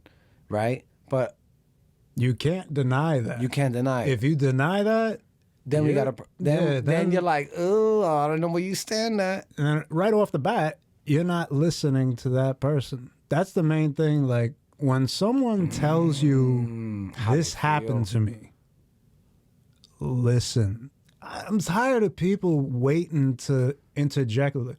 Well, no, fuck that. It's like on any side, like I really want to listen to what's going on so that we can move on. You know, I don't like the way that things are right now. You know, things are crazy right now, but things got to get a little crazy in order for things to change. And you know what's crazy? You're half white, half Italian. See, and that's the thing. It's like, what? Like, White? What am I white? You're half Italian, or Sicilian or Italian? I'm Italian. Half Italian, half Syrian. Nobody would ever know where you come from. When I was in Greece, I was with the Patosis brothers, and everyone's speaking Greek around me. Everyone. I don't understand anything. A lick of it. So everybody's smoking their cigarettes. They're playing with their big lady, and and then this guy goes over and he comes and he sits down in front of me, and Andreas is there, and in Greek, and Andreas says, he could tell that you were Syrian from your jawline, and I was like, what the fuck? That might have been the first time ever in your life that somebody hit you with that, right? But that's the thing. If you're familiar with other cultures, you know, it's a tell. And if I was to be sitting with my cousins in particular, like if they're my darker skin cousins, you could tell that we're related because we look the same, but he's just darker. He got more melanin. And he looks more Egyptian, like more like, you know, like, and then I remember in high school all the time, people would look at me, yo, you white and Puerto Rican or something? What the fuck are you? Yeah. You know? And that was the way of, like, and that's the thing. When you're constantly looked at like this, like when people trying to figure out what are you, it's like, oh, I'm me. It'd be nice if you could treat me for me before you treat me the way that you treat people that look like me. Because I didn't do any of that. I did what I do, and I'm just trying to have a good time here. If everybody else wants to have a good time, come on down. If you want to bang and be angry and yell, I can listen to that too, but there's got to be a point. You know, Yeah, it at can't some just point. be, it just can't all be this. There's got to be some action behind it. You know? And that- some logic. It has to be logical. And without question, there are things that people say, well, what the fuck would you do? I don't know. I don't have the answers. But I do know that fighting off of the instant fuck you is a really hard one to get past. Yeah. Yeah. Because this is also how I look at it too when it comes to that. You could also attribute race to religion. Not meaning that they coincide with each other, because they kind of do. But what I'm saying, my thing is, Like a blanket term kind of thing? it's a blanket term Yeah. where I say, I went to Catholic school until my 8th grade. I didn't go to public school until my freshman year of high school. Other than that, kindergarten all the way up to 8th was Catholic school. All the hip hop heads that I know, Joey Dynamite, all them, Catholic school. My bad if you didn't want that out there, fam, but this is a fact. I'm sorry. I ain't editing that. Yo, You should have told homies what it was. they did that to Exhibit. They were doing this whole rappers from LA thing, and then they just started calling each other out like, Exhibit's from Albuquerque. Like But this is my thing. that's from Mississippi or something. But it don't. Yeah, that's crazy, right? But this is my thing with Joey. I feel you. This is my thing with him. Even if my hip hop was because of Joey, Catholic school or not, even if that shit just came out today and people are like, "Oh, you went to Catholic school, bro?" He was hip hop before. He was the most hip hop person I knew. Where it was like, oh, he had me go tag something up and ask me, listen, I gotta do this shit real quick. I'm gonna do the outline, fill it in with his color. Sorry, the shit was trash. It was trash. But at the time, we felt that we were doing hip hop. Yeah. Now that I know graffiti heads, I'm like, oof, that was the worst. Oof, we just disrespected Isn't the wall. it so bad when you try so hard And it's just trash? Like, oh, Now it that you look back? stares right back at you. I don't know how the hell my tattooing friends do it. Like, drawing is so unforgiving because it just looks back at you like, this is what you did. Like, you ain't shit. You trying to make this? Ah, you whack as fuck. Look at the eyeballs. Then why are they like that? Why her hair look like that? Googly eyed motherfucker. Why her hand look like that? Oh, You're like, at the time though, he thought he killed it. oh, And then you're like, yeah, I just killed this tattoo, posted it. 3 years later, you're like, oh my God, look at her hand, yo, son. how many? Look at her hand. How many ciphers did? Yo, when I watch myself dance, oh no! It's like- crazy, right? Like, who the hell let? Why the fuck did I think that looked good? bro, there's some of them that you're like, no, I killed that scent. Oh hell yeah, without question. Look, But then there's some that you're like, yo, I thought Foot Sweets was popping. if Why did I there's do something Foot Sweets. like if there's one thing that I really wanted to like make a point of, and before I forget it, I want to bring this up. I want to shout out everybody that doesn't fit in whatever color race you are. If you're white, you're black, Latino, whatever you are. If you're not fitting what the rest of society has colored you to be, keep doing it. Keep doing you. do it with respect, you know, but I know what it's like to be on the opposite side of the fence where everybody's looking at you like, what the fuck are you doing here? And it's not a good feeling, but as a B-boy, I kind of liked it. Because it's like, oh. Yeah. Because I have the aggression, but in addition to that, it's like, I'm not coming at you in the way that, like, that you're coming at me. Like, if you come at me like, sup, I'm not going to respond like that. My weapon was humor when I was going to high school. Because I was scrappy as a motherfucker. And that's how I remember you. It was like, Paulie was a funny motherfucker, man. He is a funny motherfucker. And I was like, everybody need a Paulie as a friend. If you don't got a Paulie Dogs as a friend, you fucking up. You got to go out somewhere and find yourself a droogie. You got to get the droogs. You got to get the droogie. Just in case you don't know what droogie is, I suggest y'all go watch. A Clockwork Orange. By Stanley Kubrick. Fantastic. Yo, my man, I want to almost stand up and do the stomp when they asked him to walk into the shit. When they're like, check in, he was like, and that scene in the hospital, the mental. Oh, anyway, I digress. So keep going. Where was So if you're this, just represent, be humble, respect the culture, but you know what? Don't fold. Yeah, it's the Represent yours.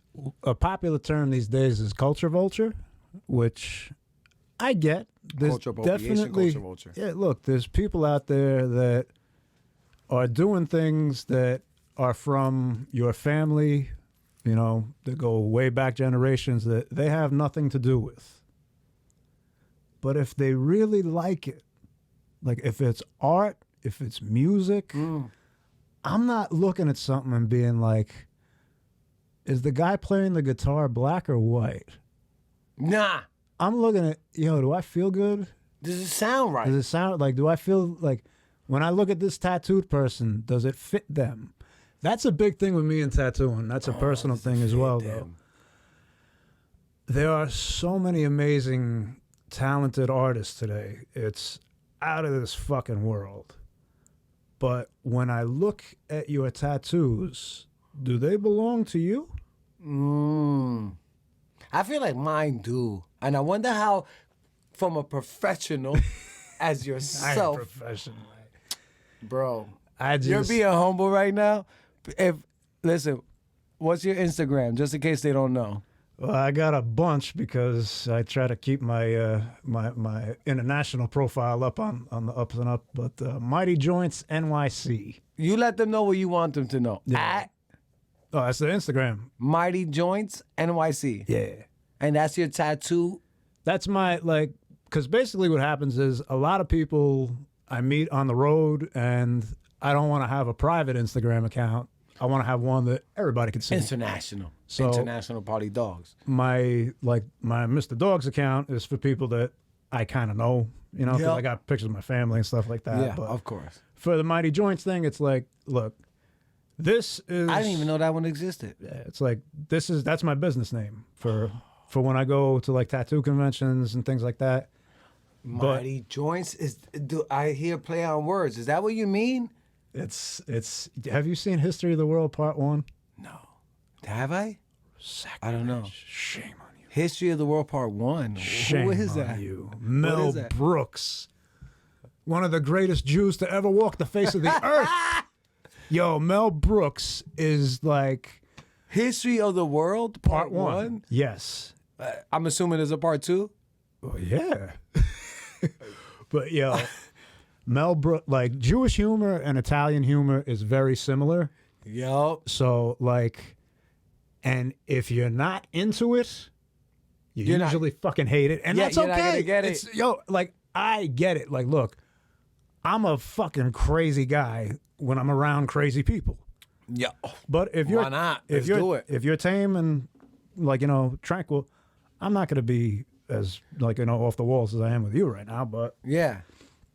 again, it goes back to just how do I feel around this thing? Is this thing like, am I with this, And like when I look at fucking Jim Phillips shit, like that's like, come on, man, that shit's sick. You're like, fuck, I wish I would have thought about it. It either calls your name or it doesn't. And Word. like with tattooing today, So you could look at somebody and be like, that doesn't fit you. What makes it not fit them? Like, what do you mean? Artwork, It's color?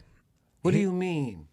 it varies from person to person, but for me personally, like when I Yeah. look at people, there's some guys that have outrageously tough looking tattoos. What's a tough tattoo? Like Like a gorilla?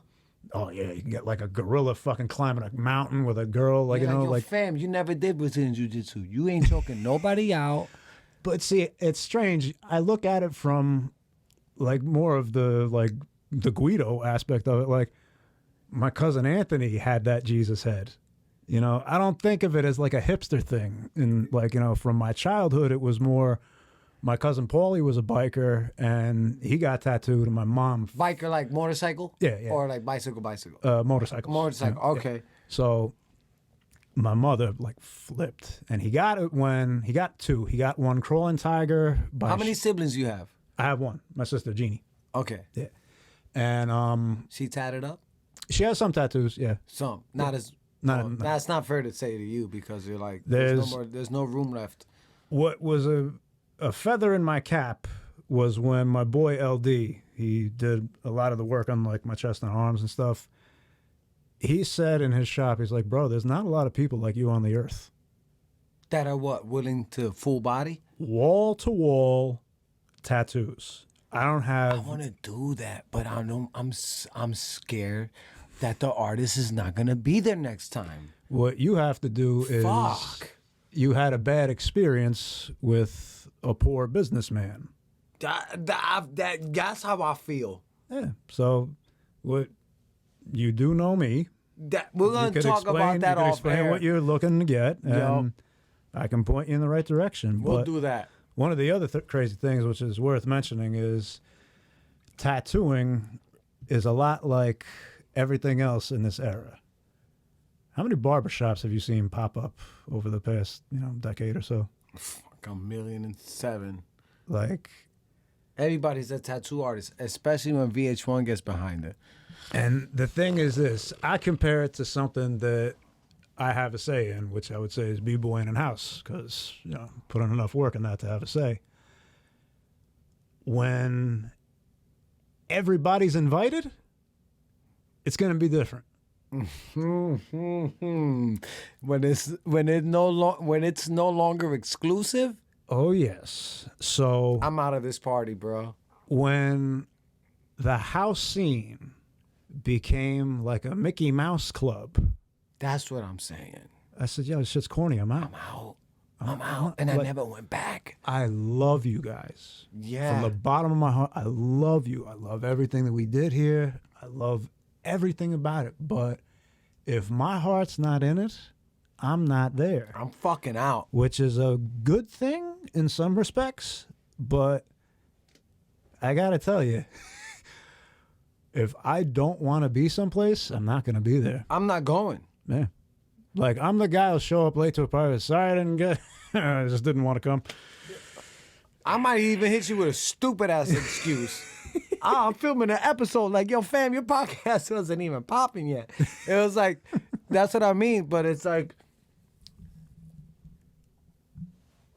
how do I word this? In anything you do, anything that we do as a people, right? Whether it be tattoos, house, b-boying, religion. Back to, I just want to say something straight on religion.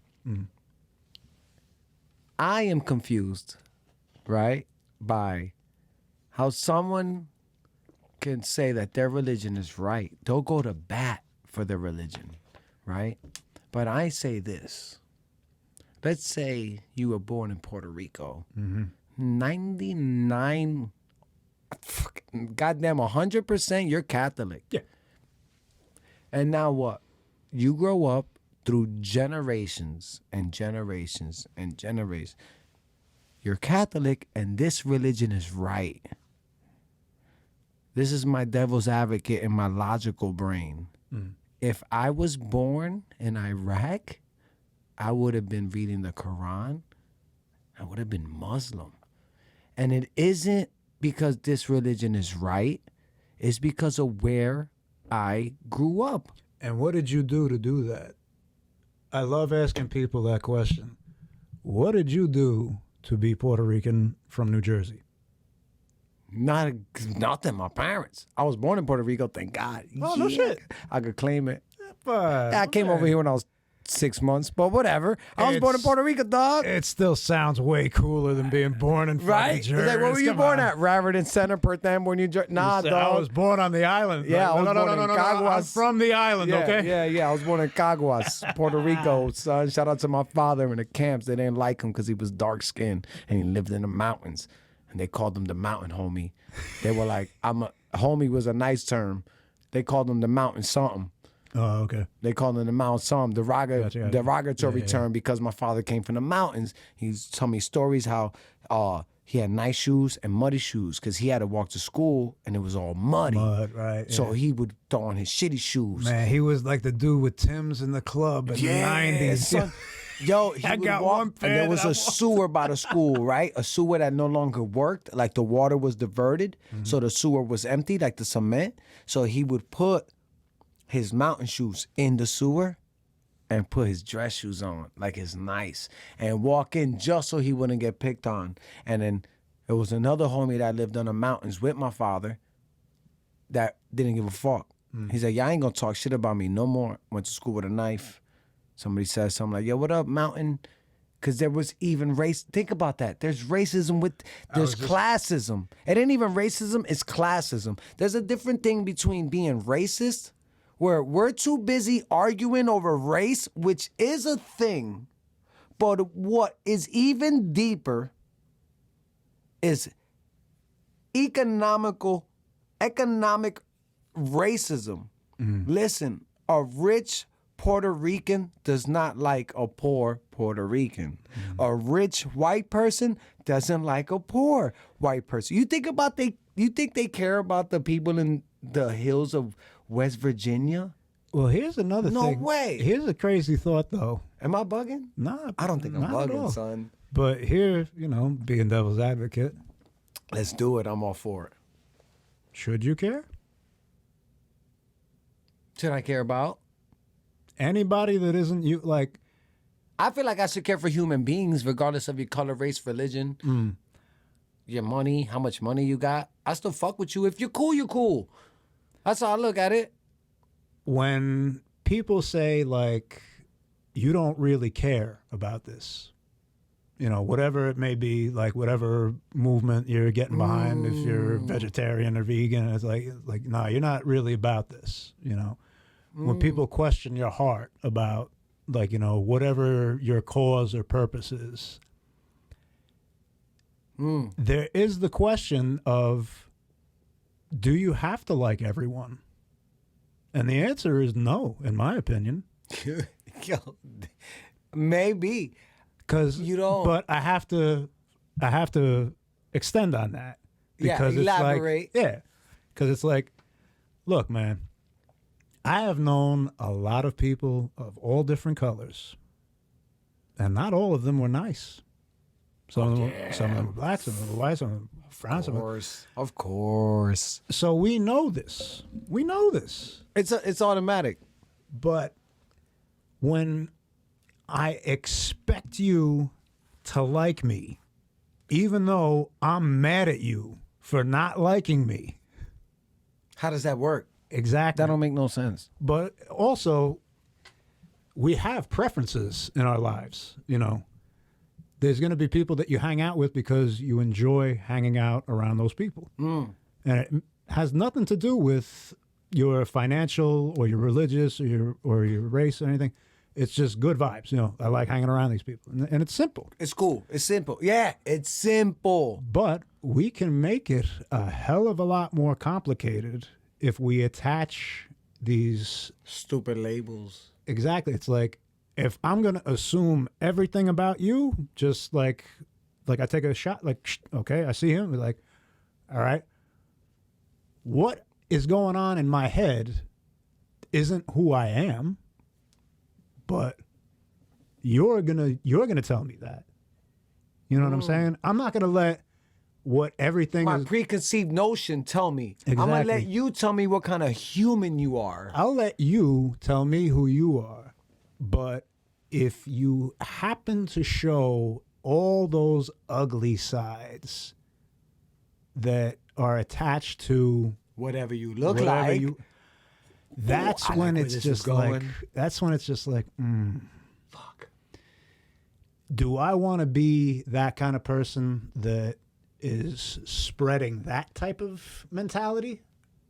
Or do I want to be the person that someone can go to when they're fucking mad? When people are fucking ready to kill people, for some reason they come to me.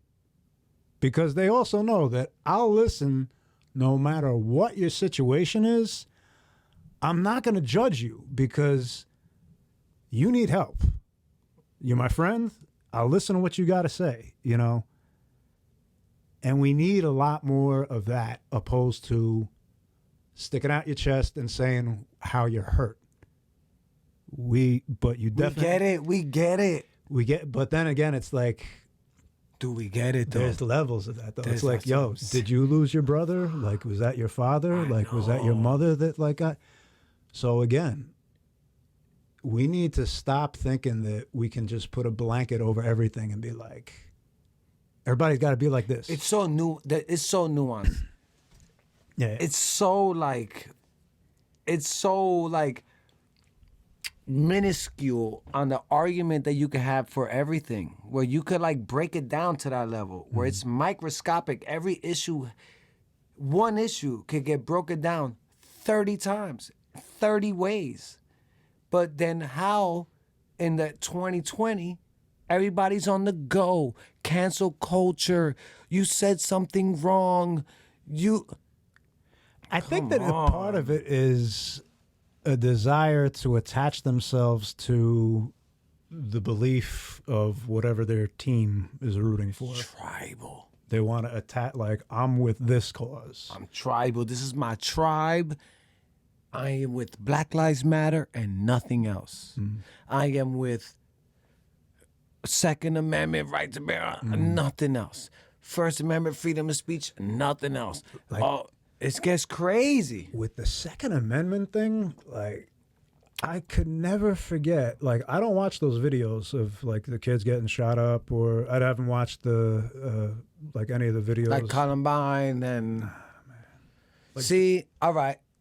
Like Floyd video I didn't watch. I can't George watch Floyd. I watched 30 seconds and I was I like, can't I knew watch how this ends. I know how this ends. When I heard that he cried out for his mother, Dead mother at that. yo, Somebody stop me.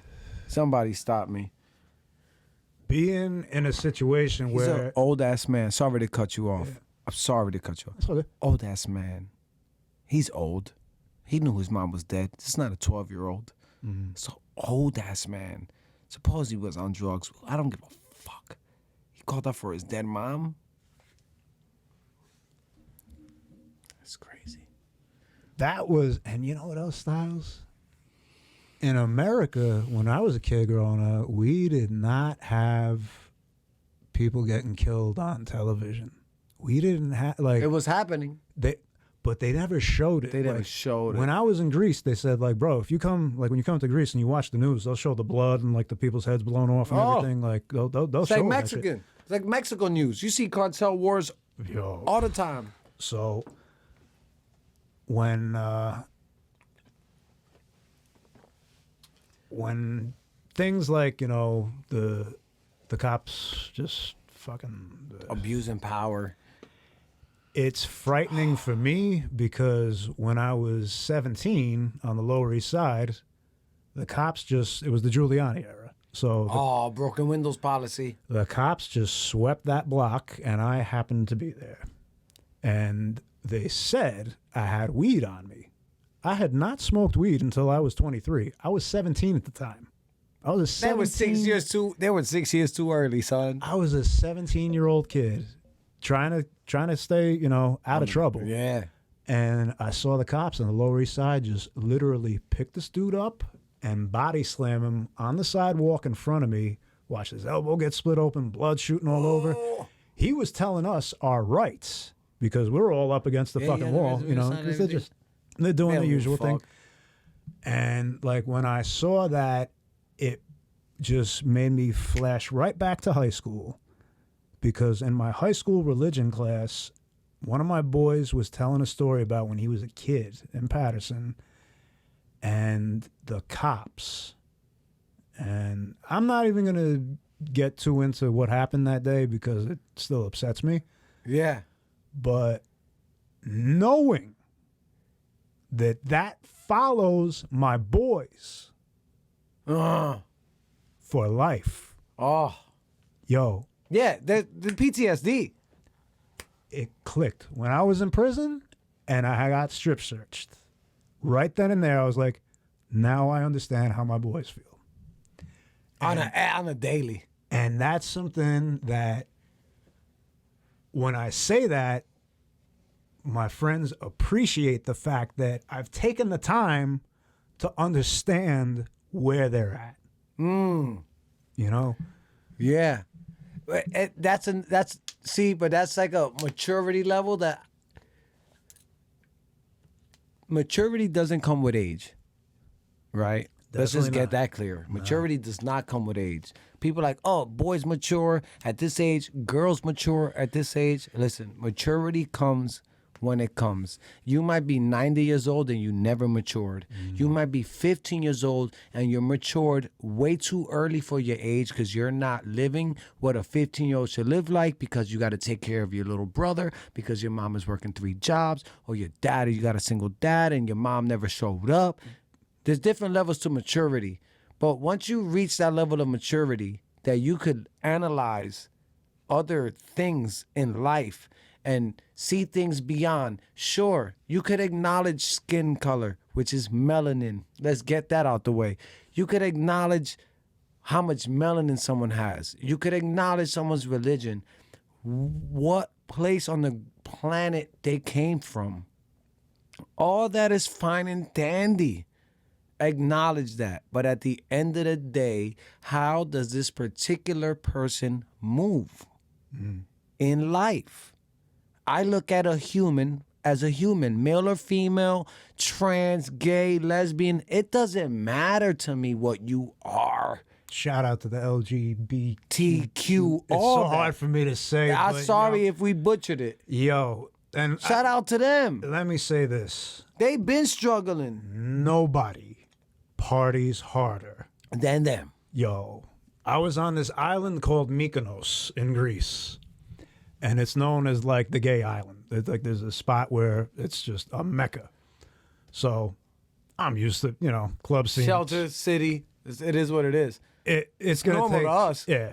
As long as you keep your boundaries. If you're having fun. Yeah, have your fun. Cool. But you know the level of disrespect. Yeah, where it's like, yo, fam, listen. Look, if I want to be touched by you, I'll let you know. You'd know it. But if you don't... You know my energy. You know my vibe. Exactly. As long as we don't cross these lines, I don't care what you got going on in your life. So I'm in this club called Super Paradise or Cabo Paradiso. That's what it was. David Morales has his party there every year. Shit. So it's... Marcos, it was fucking dope. Fuck. I'm just looking at the ocean. It's a full moon. I'm there with my boys and... this girl Yael and this kid Danny that we had met and linked up with and shit. And this dude Danny was out of his fucking mind, total fucking frat dude. Like he jumped off the fucking the banister thing into the pool, and then like there was no one in the club. You know what I'm saying? Like, he did it for no reason. He's that guy. He was just wilding. And then like the bouncers come over, they're like, "What the fuck?" And like my boys had to go over and explain. Like, no. He's from America. He's having a good time. This is how we party. So they were like, "Oh, all right, my bad." 9:30 in the morning. I'm sitting looking at the moon. Like I was just sitting there having a conversation with the moon, talking to it and whatnot. And so I love the moon. My boy Dre comes up and he's like, "Bro, you good? Like, what are you doing?" I'm like, "No, I'm just chilling." Were you sober? Yeah. Well, I was drinking a little bit of beer. All right, like, fuck. Yeah, that's sober. Nah, because like when you travel, it's you don't want to get in trouble. So. Oh fuck yeah, you're right. I abide by the rules. I drink beer. I have a good time. That's the other thing. I drink like a motherfucker in Scandinavia. I never drink in America because I don't feel safe. But anyway, back to Paradiso on the moon. That's off air. I want to know these rules. Looking at the moon, this shit is wild, and I'm just I'm 23. I'm first time out the house fucking and shit. young, dog. You a kid. I was a baby. You was a fucking kid. And then it was time. I just look inside and I see these dudes. And it's a pack of gay men, European gay men. And I'm used to European gays, meatpacking industry, Cielo, all that. Yeah, Little West they're all 12th over. Street. It's Cielo. But on top of that. I hadn't been with them in Europe. Well, that's their world. Yo. Little West 12th Street, even Cielo isn't their world. No. See, it's not their world. That's like me being out there now. Because I'm having the time of my life. I have no illusions. Yo. But at the same time, this ain't me. This ain't me. That's how they feel in the city. Like, my roots are here, my ancestors are here, but I mean, what the fuck? I'm not going to be able to go to Italy right now and be able to walk up to Piacenza and knock on a door and be like, hey, grandma, how you doing? Ain't going to work. You know what I'm saying? Nah, it ain't going to happen.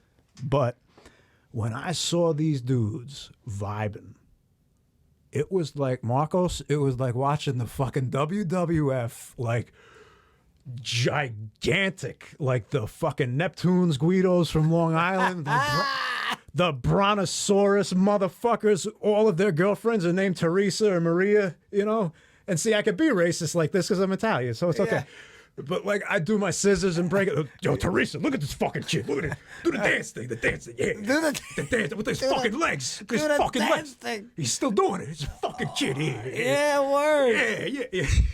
That's crazy, son. But that's nuts. On some real shit, how many Latinos that are Guido on that same level? Oh, bro. On that same, it's a Jersey thing, man. Like, oh, bro. I see it, and it's like Uncle Joey Diaz. He's Cuban. You listen to his podcast, you think he's a soprano. You listen to him, you fucking cocksucker. Yo, Sicilian. Like, I would think like, oh, he's a fucking Goomba. Look at this guy, But again, they'd be like, no, Italians, he's Cuban. Yeah. You're like, what the fuck? And that's the other thing. Like, when my boys, Ray and Martin, went over to Italy, they were like, yo, Martin's the only thing that we got because, like, Ray's just, but Martin speaks Spanish, so Spanish and Italian is close enough. So close enough. Yeah, man. So he would be out there, like, and then they'd be able to do it. It was Brisk, Finesse, and Miss Twist. They all went out to Italy for some battle. I don't remember what it was. It was a battle? It was some kind of like, I don't know if it was a battle or some like video thing. This was before I was like nice enough to be accepted. Like, I was just hungry. Like when they were still. Don't you miss those days? I don't miss the hungry days. I like the days where people were like the recognition, where I didn't want fake recognition. Mm-hmm. I wanted the recognition because I put in this work. I put in this work for this. Show me respect, son. I'll never forget when I was at the Funk Box, and it was the one and only time I got mad enough to go at some dude like, yo, what the fuck? At Funk Box? Yeah. It took you that long because Funk Box ain't that old. But I'll tell you. Right? Or am I bugging? Funk Box is way after 12, Shelter, right? 12 years, I think, boxes now. So 2008? Maybe something like that. That's when I already probably checked out. I checked out at that time. Was it in the basement of the Sullivan Room? Nope. I went Funk Box on was it a drop? Sunday night with Tony Touch. Yeah. I think it's where it's at now. I don't even know where it's at now. That's what I'm saying. Yeah, I'm so far out the loop. It's like I thought I feel like I'm one of the few, other than my other homie, which I'm not gonna mention because I want him to be a guest here, but we'll just keep him on the low because we don't want we got to keep him safe in today's climate. We got to keep him safe. No doubt. But we'll be. You know who I'm talking about. I'll tell you off air. I think you know who I'm talking about. Yeah. In today's climate, we got to keep his pension and his 401k right. You know what I'm saying? We might even have him call in. I feel like calling him right now, but just to be like, yo, you live right now. Say some shit. Yo, guess what? Motherfucker, fuck that. And then be like, yo, son, you went ham. But yeah, I was at the box and this dude was screaming some shit. I'll tell you what he was screaming after the. Yeah. And I just went on, I'm like, oh, this motherfucker. All right, whatever. So I go at him and I hear him say, yeah, but do it slow. And so I made it soulful. And then it's like, yeah, I'm not just power. Like, yeah. I'll smooth it out on you, homie. Like, what else you want? Like, you want something else? You know? And I'm not that guy, you know? Yeah, but sometimes he just that guy. He just did this to me. And I was like, yo, motherfucker. And what's funny is I'm cool with that dude. But he just legit, like, I don't know what he was on that night. I got my experience with that, too. But, like, and then I see him in the street, like, 15 minutes later, and, like, he's like, oh, what's up, fam? You know? In my heart, though, I'm like, no. No, I know not to cross him in the street. We're in the club, I'm good. But, like, if I was to be like, yo, what the fuck? I would not cross this dude in the street like that. No. Oh, because he's that crazy? Yeah. In the street, he's crazy. Bruh. But why did he call you on the club? I don't know if he knew. You still don't know. I don't even know if he knew it was me. Because, yo, we all look alike. And that's the other thing, man. In a dark-ass club. Nah, fam. In a dark-ass club. No, you know how many times I've been... Party Dogs You know how many times I've been confused with some other motherfucker? Who? They must be... They're either haters, they're ego tripping, or they fucked up. No, they gotta be fucked up. They know who Party Dogs is. You can't confuse that. They did drugs. Like, I don't do drugs. They did drugs. You know what I'm saying? But that's like, their problem. Don't come at me like, how many white people out here tattooed up, rocking? Forget the tattoos. Let's say you had a long sleeve shirt and long pants. I know what Party look like. But my favorite thing... That's dogs right there. One of my favorite, like... compliments and b-boy isms, like we mentioned this in your kitchen, when b-boy Spider from the Dynamic Rockers so good came at me and said, yo, I've been doing this long enough to know that you've been doing this long. Oh, that had to be like, I didn't know it was him because it was Dynamic Rockers night, so they were all out there. And like, you know what I loved? Yo, the old Puerto Rican cats, like the old like the Rocket, like those they hit tough you with some motherfuckers, yo, like with the denim jackets with the airbrush, where you knew like in the '87s they probably stabbed a couple people. Yes, they stabbed a couple people. Yo, but I love that outlaw aspect of it. But it's also word. I appreciate now that shit's calmed down, you know, because it can't be wild forever. But everything changes. Yeah. In that era, like I have a romantic like type of relationship with it because when I was a kid, I looked up to that wildness. You know, it was like, yo, I want to be around. I wanted to rumble in the Bronx. And that's the crazy thing. Fucked up buildings. Like for people to see that and not see what I saw, like through hip hop, like the graffiti, like the b-boy, and I'm like, yo, that is the inner city equivalent of this California style alternative sport thing that I'm into right now. Because when I was a kid, like 6 years old, I picked up a skateboard, and then I got a graffiti book, Subway Art, Henry Chalfant. Wow, you remember their name? My mom got me that. Like, we went to the bookstore, and this was in Hackensack, and I'll never forget. I'm like, yo, the colors look like skateboard stuff. So I took it out, and then it was all these names just written fucking. I was like, on some graph shit. This is me, you know? Yeah, like this. Like I want to be like that art and those colors and that configuration. That called to me. Yup, you're like, this is it. And then I got into b-boying. I was MCing, you know, and it's like. I may not have been good at any of them. No. You're being humble. Well, nah, see, that's the thing. In this era, and in the era that we came up in, I don't think it's smart to be talking about yourself like you're anything special. I have a problem with that within myself. Because... I'll co-sign that idea, too. In addition to the fact that if I think that I'm good on something... It's done. It's done, because how hard am I going to work for it at this point? It's over. Nah. Anything that I'm not satisfied with I'm a practice. Is what I'm working on. And right now, Once I say I'm good, I'm like, oh, I don't got to work on it no more. Yeah. And right now, I've been working on coping with extreme discomfort within the society that we're living in. And as, what would you call yourself? A professional masseuse?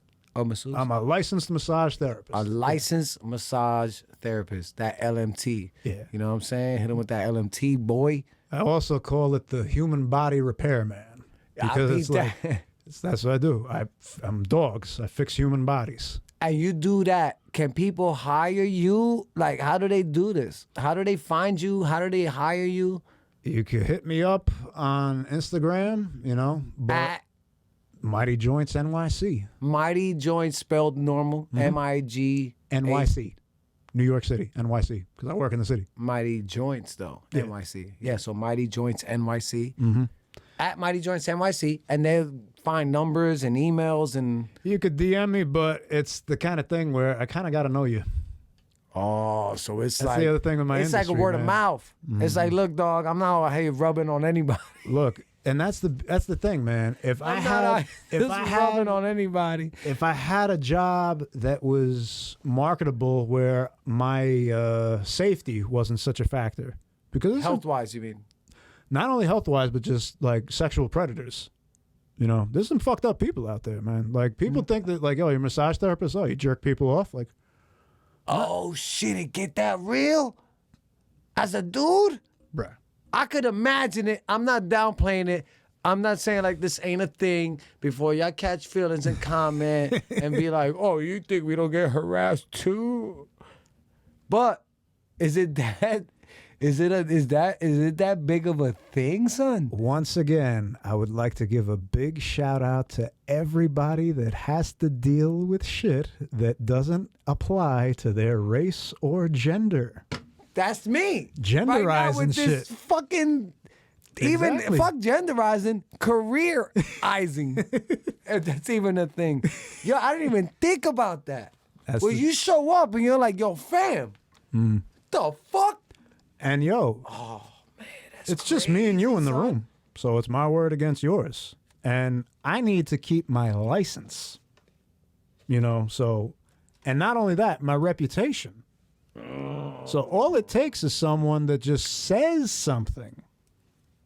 So that's why I'm particular about who I work with. So and who I work need to, on. yeah, so we're going to do word of mouth. Yeah. You got to be recommended. So, all right. So, therefore, you can follow him at Mighty Joints NYC. And if you know somebody that knows somebody that knows somebody, or if you get vetted, he'll vet you.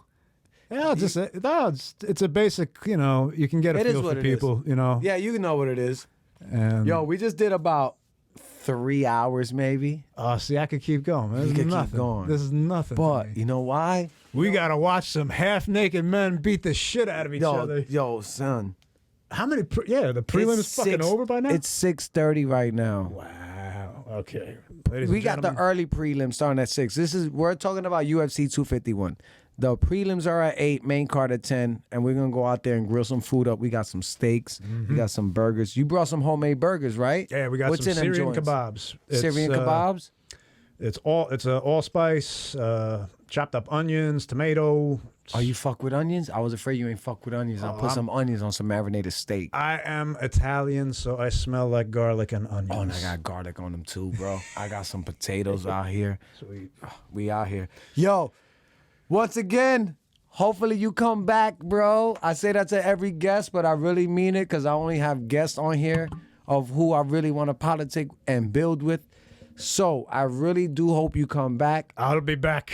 And I'll hopefully be able to tell more like chronologically structured stories, but who you know, gives a fuck? it's my first time, a little bit nervous, you know. Hopefully I didn't insult anybody too much. Listen. And if I did, just take heed to what I said with the whole coping thing. They know what it is. Listen, if people, I'm all keeping it love light. here. It's all love on this side, right? I hope everybody has a good summer and like everything is good in your life and you wake up tomorrow morning feeling refreshed and vibrant as a motherfucker. Let's Yes, go watch sir. people get kicked the shit out of now. Let's do it. Yo, Paulie, good looks, homie. We out of here.